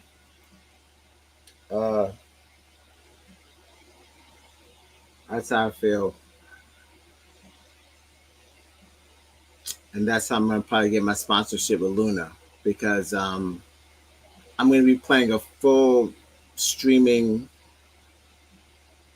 Amazon Prime connected full playthrough of Death Stranding and streaming it live on these platforms. And that's going to be the first game I ever stream. So that's why I'm announcing it. Because I told you life is about gaming. Oh, you guys! Follow us on Instagram, connect on Facebook, wherever you get your podcast. To build an We'll be right back. Calando. Max Lawrence, you're putting yourself and everyone else in grave danger. I need you to give me the hold on both if I have to. Who are you? The lesser of Hestia compels you to reveal the truth. That's my Champagne. That's my truth. I'm going to try to figure it out. It's not that easy, but I feel like it's possible because Amazon Prime, Jeff Bezos, but the power of racist technology and Mars or whatever. Regular.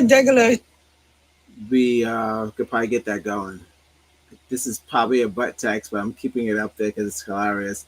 Q, CNN, and Q. I don't even if it is not a butt text. It's over my that joke's over my head. All right. Excuse me. Here's the video I was gonna play. Close it out because we gotta get out of here, guys. We're hitting the 2-hour mark. Here's a video of my man explain to me why people tend to access the move the way we do. Could it be could it be history repeating itself? So I figure out the thing. It's history repeating itself. Put this up in 720p so we don't want no problems. Welcome to 11.5. We're going live at 5. Ooh, ow, we're going live at 5. You got it! 6 o'clock. We're going live at 6 o'clock. 5. They're so excited for you to be a part of this experience, the fans. So you want to leave? This is Duke University. Bone-breaking dance oppositionality. 1. Target practice. The image of hands up, don't shoot limbs a flattened body in structural accord. Balanced and almost poised, the chalkline referential image suggests submission with weighted body presence, an opening of energy to another more powerful force.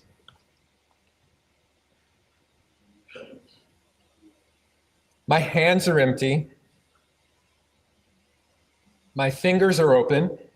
No weapons here. I await your direction. Tell me what to do next.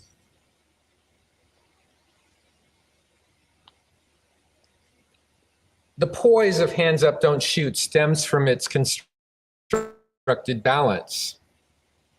The arms are to be symmetrically raised to achieve the correct posture. The arms should be high, above the head, but nowhere near straight. Try it, join me, please. Arms up. Too high, too eager. Too much to one side or the other, too fanciful. Too low, not compliant. Up just so, where they can be moved easily to the head. Oh, okay. Yeah. That is just so. Oh, it's too much. And so we begin our dance together. Oh, we're dancing now. To carry out an action is to catch its significance. That's Merleau-Ponty. He continues on habit via Sarah Med. The acquisition of habit is indeed the grasping of significance, but it is the motor grasping of motor significance. With our hands up and our bodies exposed, but in weighted presence, we feel the anticipation of unknowable action, the directness of a body towards an action. The gesture begs, What's next? 2. A moving target. Flexibility. The movement beyond the habituated persistence of hands up shifts the object of the target practice into something of a subject worthy of perusal. As the object moves of its own volition, it becomes author of a shifting concatenation of receptions. It becomes a possible she, or in the case of bone breaking, almost always a he on the way back to the revelation of a dancing it. Flexing through a shifty vocabulary of impossible gesture, the bone breaker confirms assumptions of physical limitation need not always apply. I stay in fire tire, keep burning like that fire.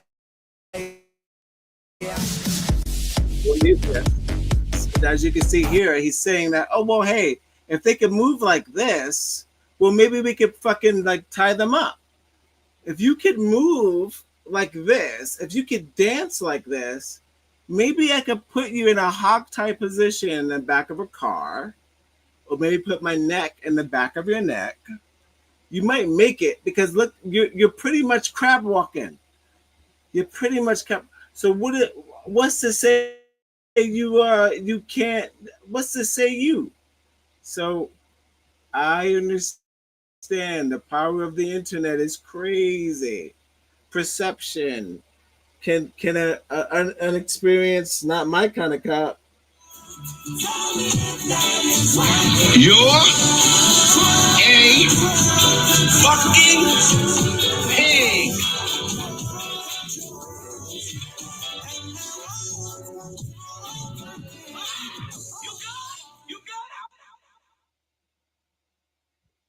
I can understand the same way like a black male thinks that if he sees a woman twerking on the internet, maybe if he sees a woman dancing in a nightclub, he could touch her. You confuse the internet with real life. That's a possibility. You're confusing the scarf is for the dance. You confuse reality with real life, possibly. You can't go out there like killing black people because you think they're ambidextrous. That can't be the case. Is that why George Floyd died? You thought he was a dancer. Is that what it was? Does that make you feel a certain way? White people doing white people things. Did you think George Floyd was a dancer? That's why you thought maybe 6 minutes, 9 minutes, because he was gonna probably Shimon his way out of there.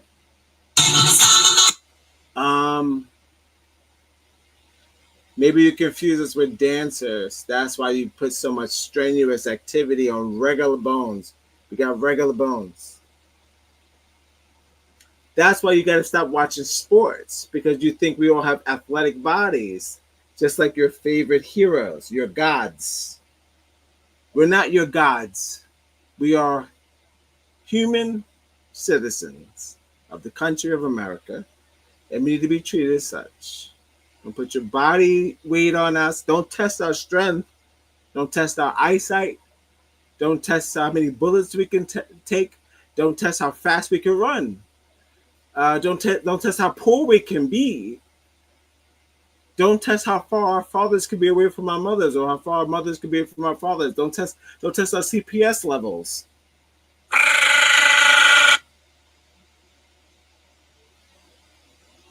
We have no situation in black culture where we test you the way you do us. That's why I keep doing shows like this.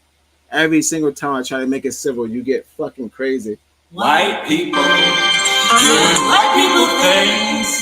I don't understand. It doesn't end, and I'm not even mad at you, because that's not what this show's about. We got to stick together. Always will be We got to, because you guys ain't leaving and we ain't leaving, so we got to stick together. So my thing is, like, you see this little secret shit you doing right here? No, you can't do this. You got to stop all this. You see this shit? all of the hiding shit. If y'all want to hang around, like civil wise, or you want to keep it like that, you want to keep it like fake segregation. You get to listen to the new Little John album and then still make a whole white only podcast. That's also known as an algorithm. That's what I saw today. I saw white supremacists do a Lil Wayne album review. Yeah, all that jumping is making me nervous. They jump so much because they have superpowers. ¿Qué no entiendes, chingao? All I'm saying is, like, Thomas DeFrancis says, you are setting us up in these dance moves that you know we can't get out of. And I'm just going to let him finish his talk, and then I'm going to wrap it up. Oh, so we already hit the 2. Sorry, we already hit the 2. Well, welcome to Live at 5, the only show that's always 2 hours. It's not supposed to be like this. We're going live at 5. We're going live at 5-ish. I wish a nigga. We're going live at 6 o'clock. Subscribe and share. 6, 5. Ooh, that's it. I have faith in children of the future. I gotta get that button going. That's why I do this. Every day I wake up and I have faith in the children of the future, and that's on God. This is me right here, all day, every day. God damn! I want it all to be good for all of them every time. But when I see this shit, it's not right. This shit ain't right. All right. I'm gonna finish the rest of this, get into it, and I gotta get the hell out of here. The guy staring down a sniper rifle as we speak. This ain't about just Michael Brown no more. It's bigger than that. This for the injustice that's been done to all the black males that's been killed by police. Freedom riders and sit-in participants allowed their bodies to conform to the spaces that denied their very presence. Their stillness upset the segregated order of the day. Today we do something else. And surely it is the unpredictability of bodies in motion that concern the carceral state most. The moment after the tear gas is fired is the most dangerous. This is the moment of energetic transference, the release of anticipation from hands up, don't shoot, or holding the protester's line, a discordant transformation toward violence. Social movements are physical movements first and foremost. Resistance is a physical act. We tend to think of resistance as stillness or clenching, but resistance is also releasing and dancing. Moving, and possibly dancing, we upset the expectation of a resisted body to be a body always ever in tense anticipation. In motion, we enact change. Sometimes the change comes by marching over a bridge in a mass, walking in inevitable physical accord.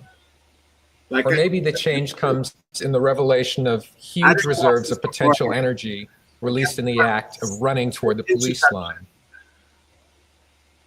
I like to be shocked with you. Moving artfully, though, is the turn toward dance. And I'm equally the shocked. Conscious presentation of bodily movement as ideological discourse. This is expression outside of language. These dances communicate in several registers simultaneously: sensual, defiant, satirical, and entirely made to order, moving with aesthetic purpose.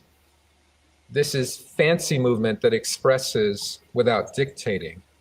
Bones and DJ Aaron.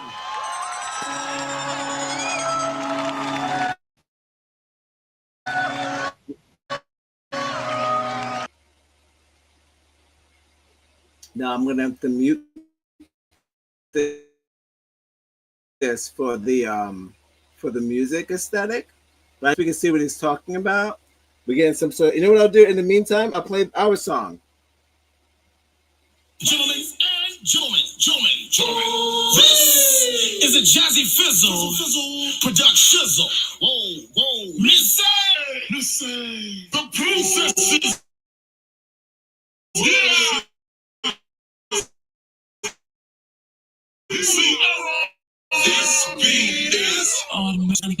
Actually, goes right through my chest. Everybody, hold mom on. and poppy came to party. Grab somebody, work your body, work your body. I'm a narcissist. I'm a narcissist. I'm a narcissist. I'm a little bit of a narcissist. I admit that. Did you see the way that connected though? He's twisted. Somebody did. So You know where that came? That came from me. Else. It was my doing. I'm sorry. Did you see that connection though? If they would have kept dancing like those Beyonce Twingle twins, she likes that too. They always hire. Now he's gonna get into why they keep hiring all of those mango boys. Beyonce was the first to do that shit too. She hires those boys that like mangling their bodies, and they always gotta be twins. That's real shit. So he's gonna play. He's gonna. I saved the video. Unlike some of these amateurs, I'm not shitting nobody. You've got to love life to have life, and you've got to have life to love life. I ain't shitting nobody. I'm just saying when you do your research, you can do your cutaways. Don't do cutaways until you get your research. This is what I was talking about with them squiggly hands. They always hire these twins. And now we're going to probably get into why. Remember I was talking about the wings? You got the wings and you got the buck. Bucks is your legs, wings is your wings. So Beyonce chose wings, as she said, always, because she keeps hot sauce in her motherfucking bag. Always will be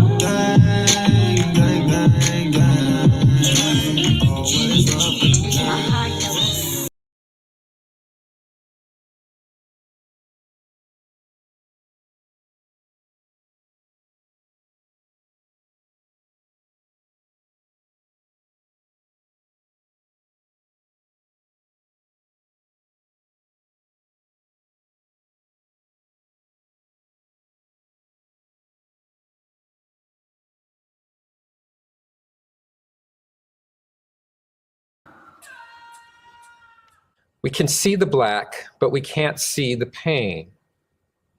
Still, that's gotta hurt.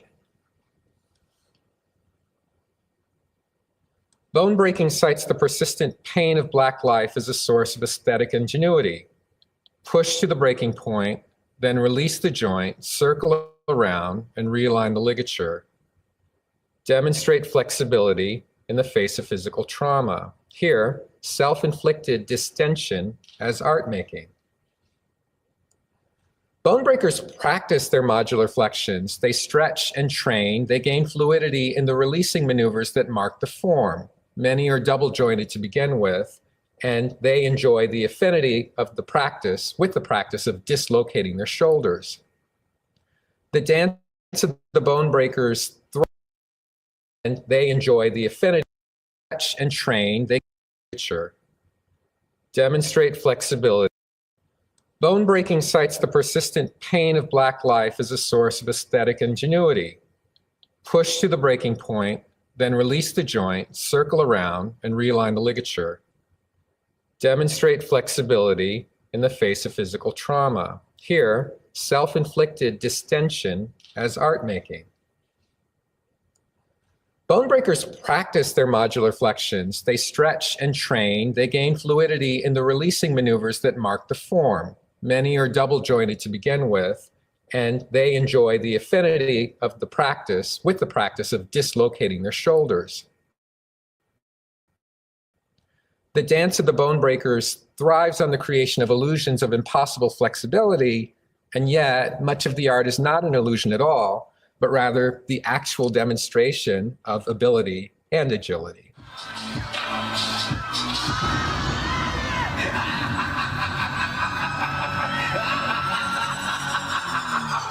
In this, we have the demonstration of the mark of the visible pain of being other, to be visibly other, to be a hurt, to be hurt. We know this in the context of the United States, where we have to tell each other that Black Lives Matter, entirely, of course, because that isn't really the case. Some Black Lives Matter and many don't seem to. Worse, Black bodies offer evidence in our very presence of continuous mistreatment and entirely unethical social and economic institutionalizations. Bone breakers extend the implication of pain that our bodies bear toward an exquisite artfulness that confounds and disturbs. This is the production of discomfort by the dancer, the turn of the object toward the subject by creative animation.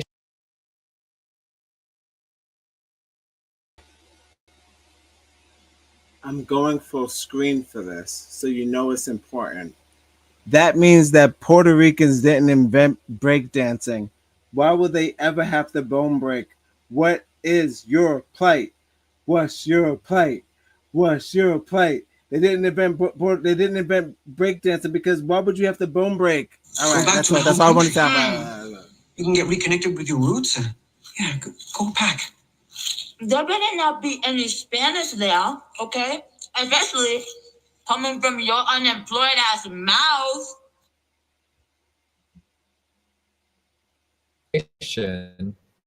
Through the revelation of anticipated capacity and flexibility, virtuosity, wit, self-possession.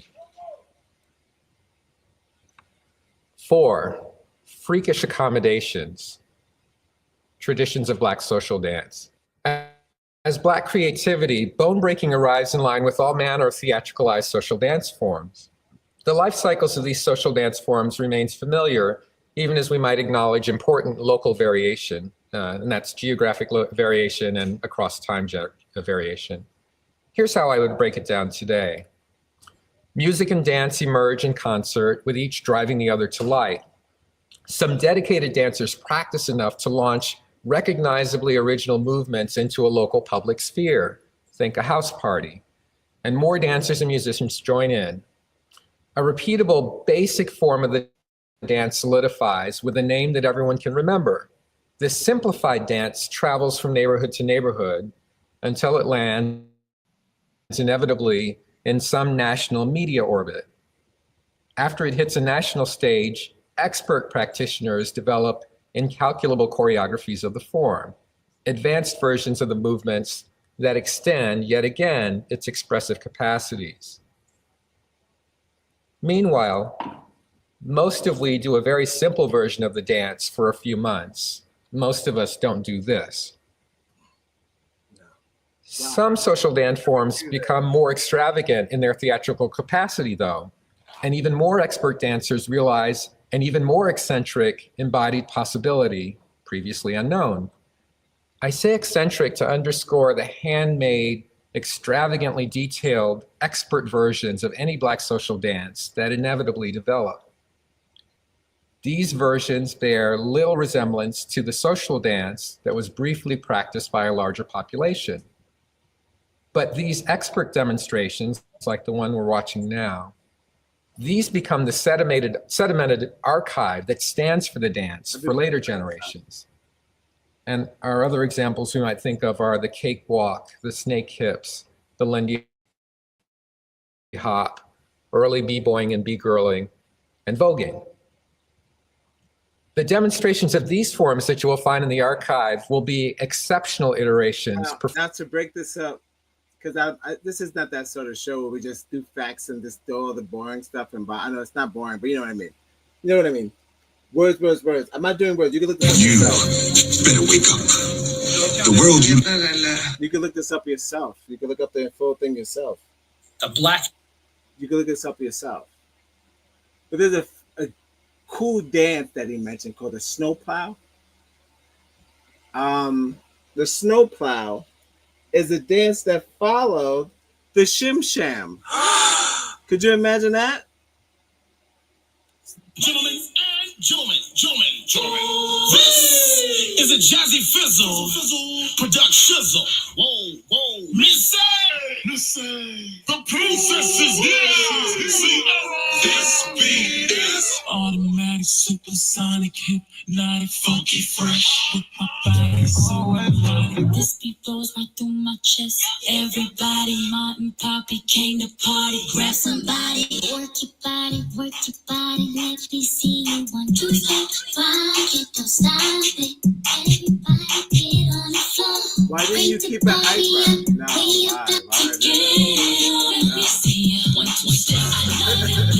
yeah, no, not hyper. I'm not hyper punk. I'm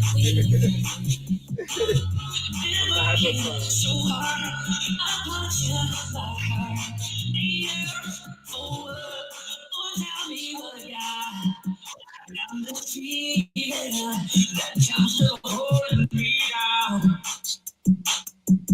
Out here to see it, or else I'll tear up this house. Now got to lose for loose. Kick off your Sunday shoes. Please, Louise, pull me out from my knees. Yeah, I'm getting mad. Come on, before we crash. Lose your blues. Everybody gets so loose. You're playing so cool. Oh, baby, I wish a nigga. Subscribe and share.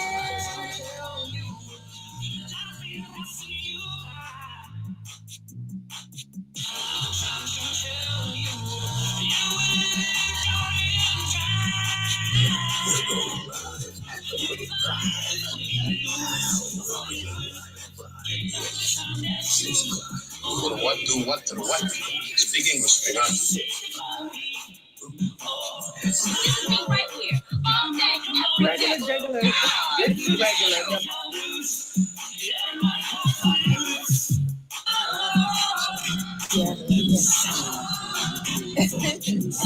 I need that on Spotify. Wait, it's what?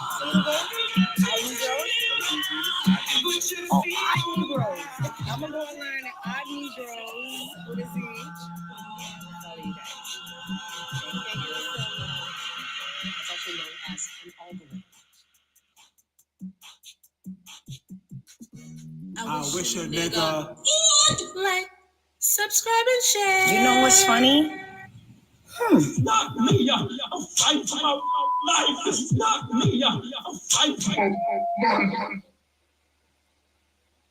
I hope by my season finale that you guys are paying my rent.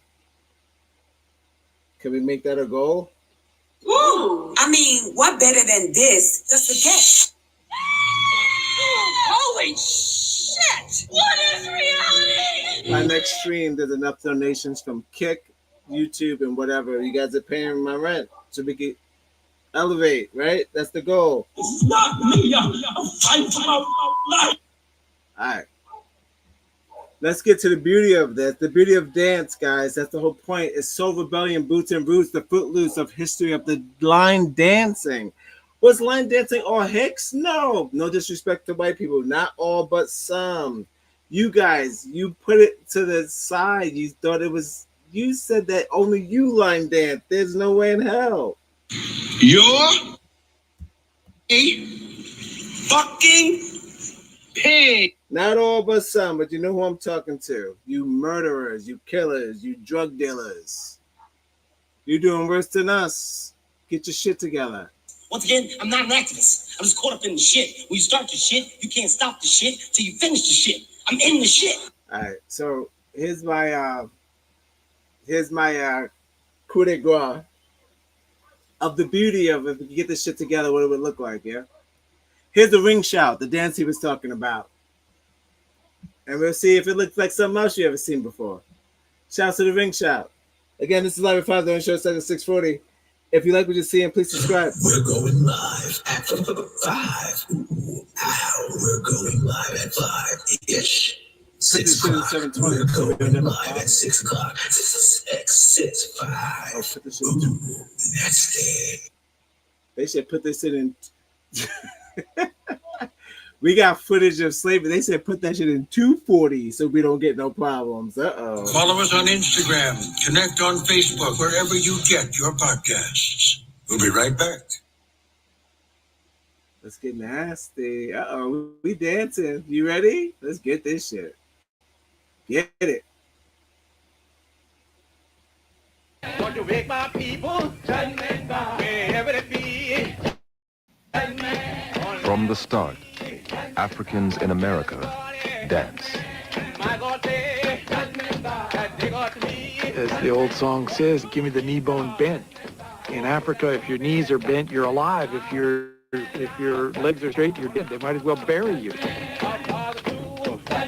One of the first dances slaves create is the ring shout. The ring shout is a spiritual experience. Dancers bless their lives as they move, including their labor, digging potatoes, picking cotton, or rocking the baby. Ralph Ellison, the 20th century writer, called these dances America's first choreography. For white Americans, this is a new kind of body language that for them is tremendously exciting. To put your elbows out, to plant your feet flat, to be able to move your knees and your hips. It's threatening, it's scary. Some of them tell their children not to do it, but it's starting to become part of the national culture.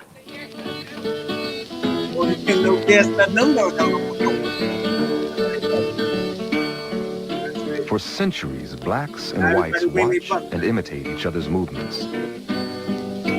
This continual interplay among the nation's diverse population is producing a rich vernacular dance tradition.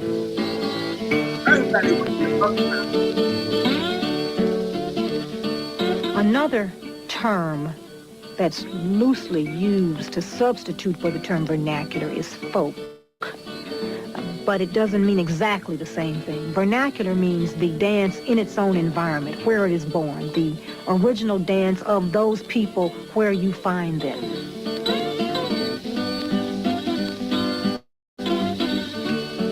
And there's a tremendous amount of exchange between blacks and whites. In fact, they really provide us with the bedrock out of which American dance I told you grows. we need each other now.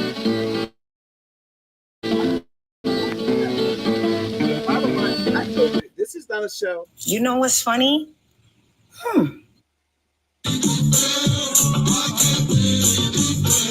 You've got to love life to have life. And you've got to have life to love life. Wait, it's what? Say it again. Our Negroes? Odd Negroes. I'm going to go online and Odd Negroes. What is he? Yeah, I'm going to tell you guys. Thank you so much. All I want is peace. But if y'all would have just came out with this out the gate, all those country spots and all that shit I was trying to hide, like it's weird. Now everybody knows that. Even black people who are the bartenders at these Texas spots knew, like, Betty, Bedra. Her name is Bendra. Bethendra. Bedendra. She's an old black. She already know y'all lying all these dances. She watch her every night. Lying every night.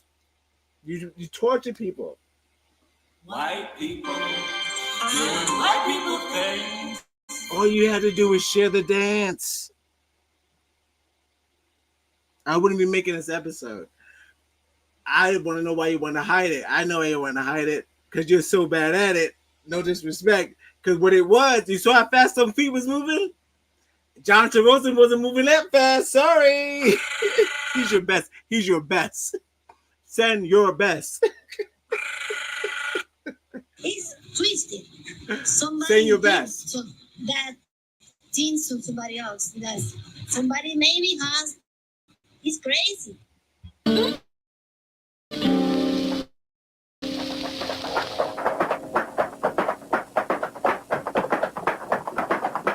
Dancers learn the movements they like from one another and combine them.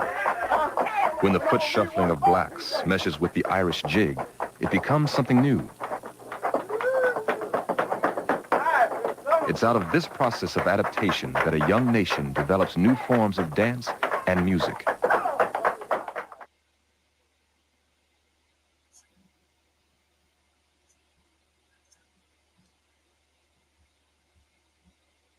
What did we learn today?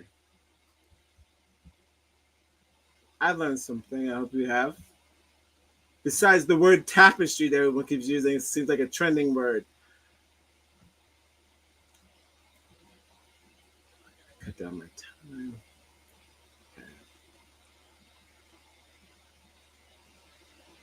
What? Okay.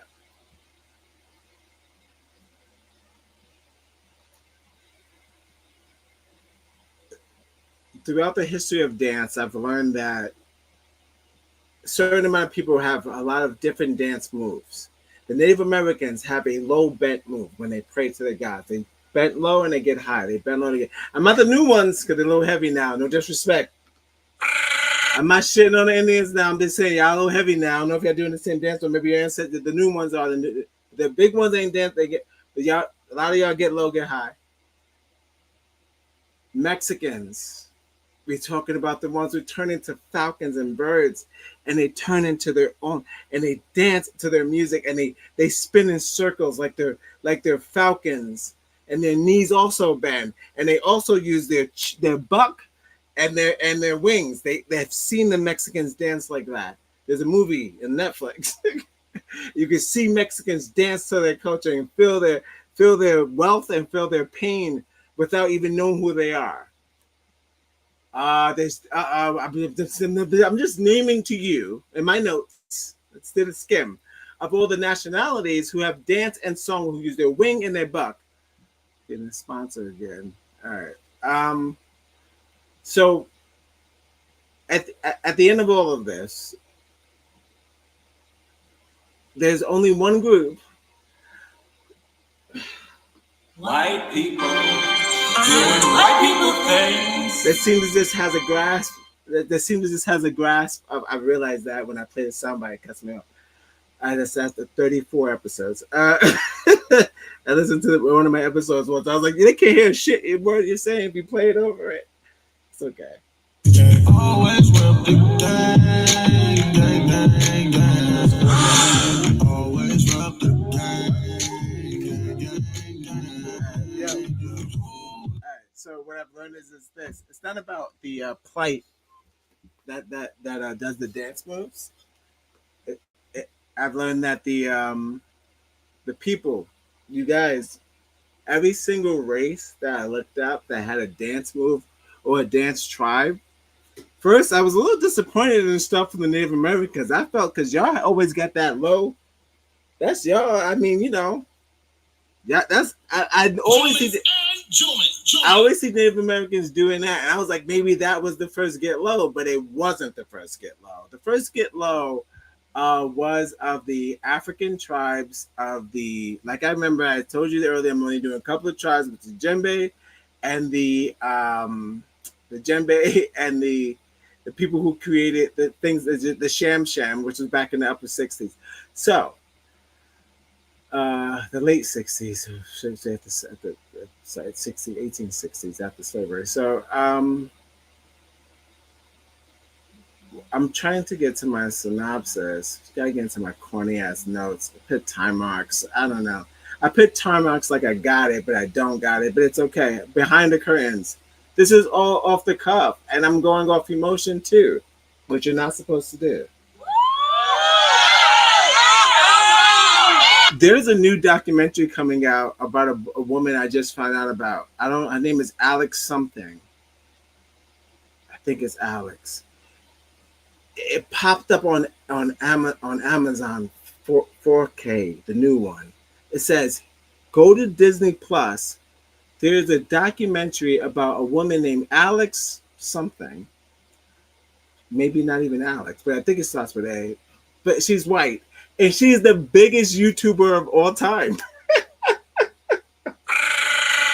Yo, I was like, yo, how strong is Black community, right? I'll say, the reason why I'm saying this, I'm gonna blow myself up for this. Where's my bigger cam? Let me get big. Get big. Big, grow. Get stronger. Come on, Cam. Jeez, you can't give me full cam when I ask for full cam. All right, whatever. All right, fair enough.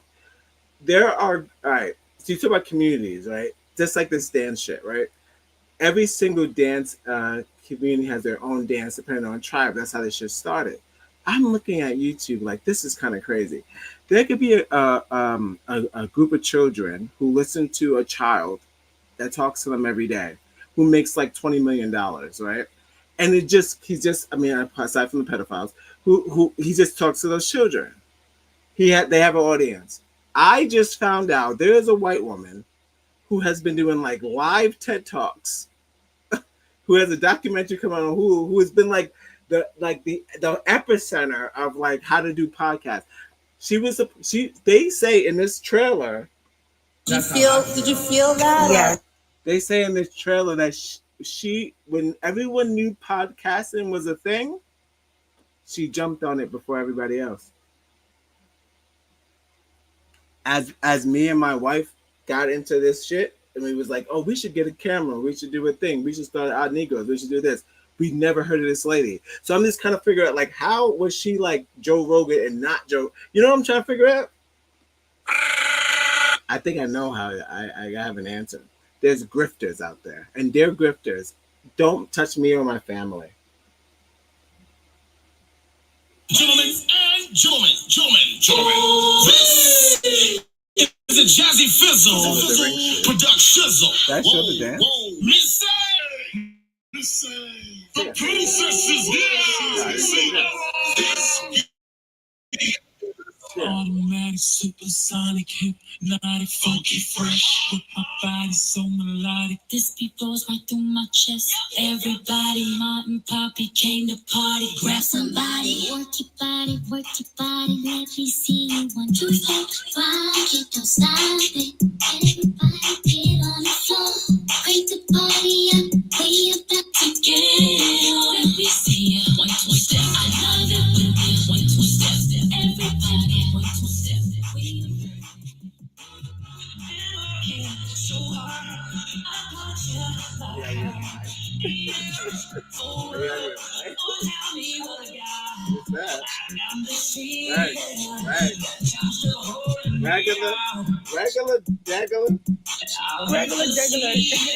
Regular, no.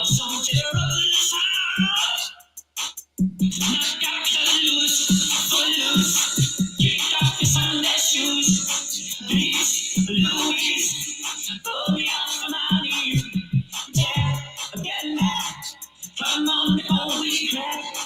Lose your blues. Everybody else will lose. You're playing so cool. Over here. Do it on your heart.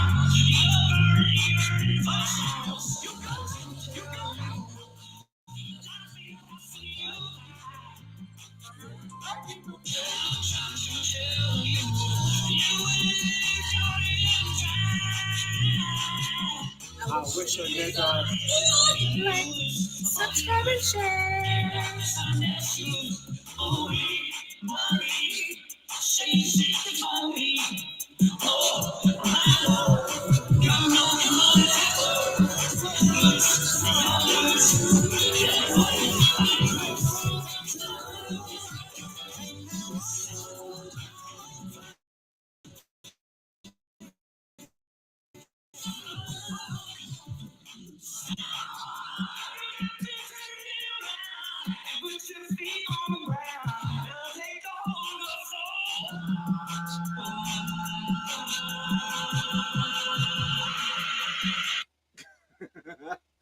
All right, that's enough. God damn it. It's not a scary show. It's not a show to make fun of white people all damn day. I got better things doing my time. I think doing with my wife.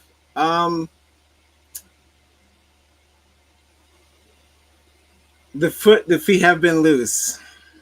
My synopsis is not great.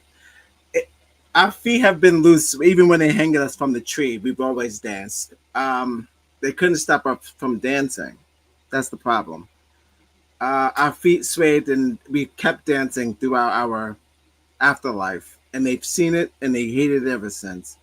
So what I've learned from this is that, yeah, line dancing, they've never been put in a line, and Jews never learned to dance. They dance in chairs. No disrespect. Jews, no disrespect, but you know you're not good dancers. As Seth Rogen, he says it all the time. I watch Jew movies all the time. You guys don't claim to be good dancers. It's not even a burn. It is what it is. So I'm saying people who've been prosecuted don't tend to pick up dance moves in the midst of their prosecution, right? So persecution, judgment, persecution. Regular. It's regular. No. I firmly believe The African American woman is the backbone. But in the midst of that, you don't pick up dance moves. So we picked up some dance moves, and it trickled down to movies like Footloose, movies like the remake of Footloose, movies like what am I doing? I got them. There's so many, but none of them pertain to any black people except for the Accountant 2 right now available on Amazon, not sponsored. There's a few movies that have white line dancing, and they don't incorporate any black people or any black people even in the neighborhood, which could be false. That's false because we've been doing that. And shouts to Megyn Kelly for thinking that we're stepping on her toes. And what, Megan, sorry to break it to you, sweetheart. It wasn't just Shabuzi was the first fucking comfortable black country you could be around that. You didn't even bring him up either. He was around the same time. That's okay. My thing is this. If you're not a white supremacist and you're not a white gang member, you know what I'm talking about. Music is just how music is to us. It's a thing to make you move and motivate you. Stop putting ownership, politics, and supremacy on music. You can't do that. It's a sound. It's a sound. You can't put racism on a sound.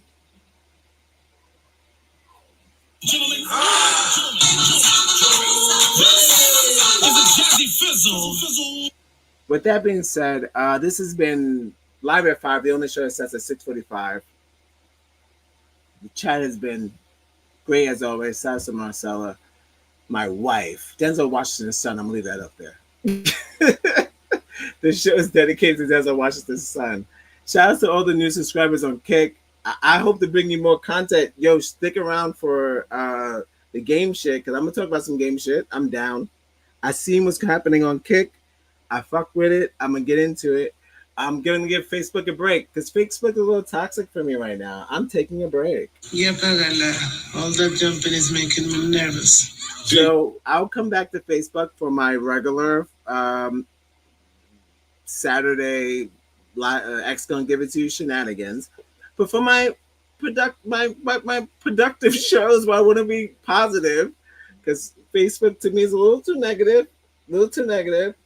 I'm gonna kick it on these platforms, and I'll keep it going. So I'll see you tomorrow with a brand new topic, brand new show. This has been Our Negros One, Live at 5. The only show that starts at 6:45. Thank you for joining me. And like always, like I always say, if it looks like a breakdown, I wish a nigga would like, subscribe and share. We're going live at 5-ish. 6 o'clock. Don't forget about that background. Live at 6 o'clock. Did you say it's Childish Gambino and George? That's it was George Washington. No, I said that. Fuck it again. Denzel Washington's son, and also Childish Gambino. I wish I could get that text. The joke was funnier. I'm gonna get the text. That's the joke is in the text. It's already. I'm not making this. This was a great conversation between two geniuses. She said a joke, and then I counteracted. Good stuff. No. And actually, by the way, a little peek behind the curtain. Unlike Will Smith does with his family, he never lets you peek. You have to find out, like, in the worst way. You have to find out in the worst way, like on a grand scale. No Earth 2 or whatever, because his son is like fucking gonna quit acting because after emancipation, he said, fuck you, Dad. No. I write to my wife, hey, here's this image, right? So I always send her all the photoshops, peek behind the curtain. So I always wait for a response because it means the world to me. So as I get the responses, she'll respond either one or two ways. Either it's the best it's got to be the best, or it's like it's not the best. If I don't get this, I'm out. So she said, "Is that John David Washington?" The African American woman is the backbone of the black family. Really, of the whole. An AI image, right? So I say, whoa, shit. Whoa, that was kind of. It's interesting that you say that because I said David Washington, Childish David Gambino, and I also said modern African.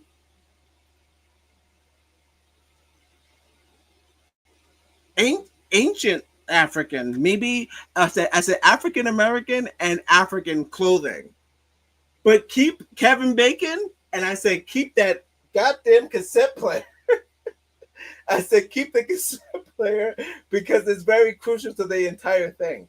Very crucial to the entire thing. So we've made that thumbnail together, which I think is probably the best thumbnail I've ever had of my entire fucking thing. It's the best. No, it's not even cap. It's the best one I've had. I've never seen a thumbnail this great. If comparison, it's never been this great. So, thank you. Did that make you feel a certain way? Yeah, it made me feel. Make you feel? Yeah, it made me feel great. It made me feel like we have a lot more to go with this show. I've got high hopes, like I always do. Guys, this has been Wednesday, looking like a Monday but feeling like a Friday vibes. I appreciate you joining me for this 2-hour and 44-minute talk about line dancing. And I saw some of you peeking in because you were also intrigued. Where did it come from? Was it just a couple white people doing lines in the dirt? Or was it further than that? Yeah, it was. It always is. All right. So I'll see you tomorrow with a different topic, different time, and but it would definitely be before 7:00 always, and that's on gang. This has been Live at 5, the only show that starts at 6:45. I've been your host, Nicholas One. Thank you for joining me. This was the Soul Rebellion. Puns on puns on puns on puns on. You better wake up. The world you live in is just a sugar-coated topping. Don't forget to love yourselves and I love you back. All right, bye. You better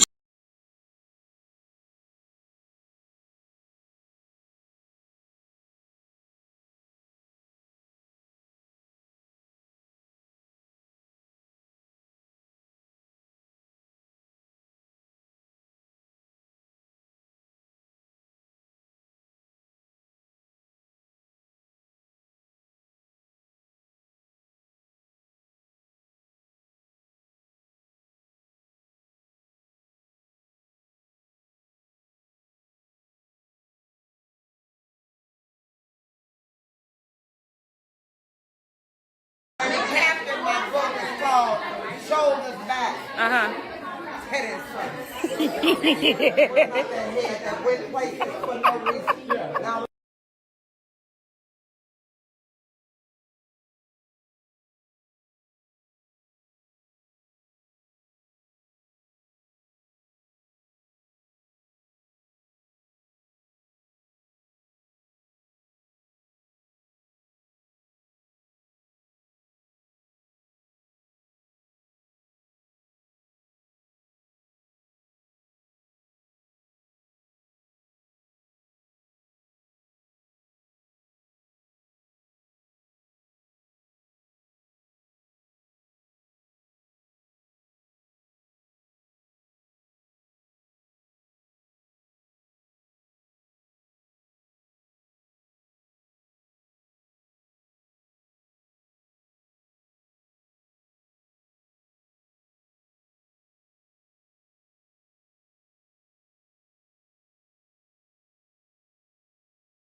call your brody?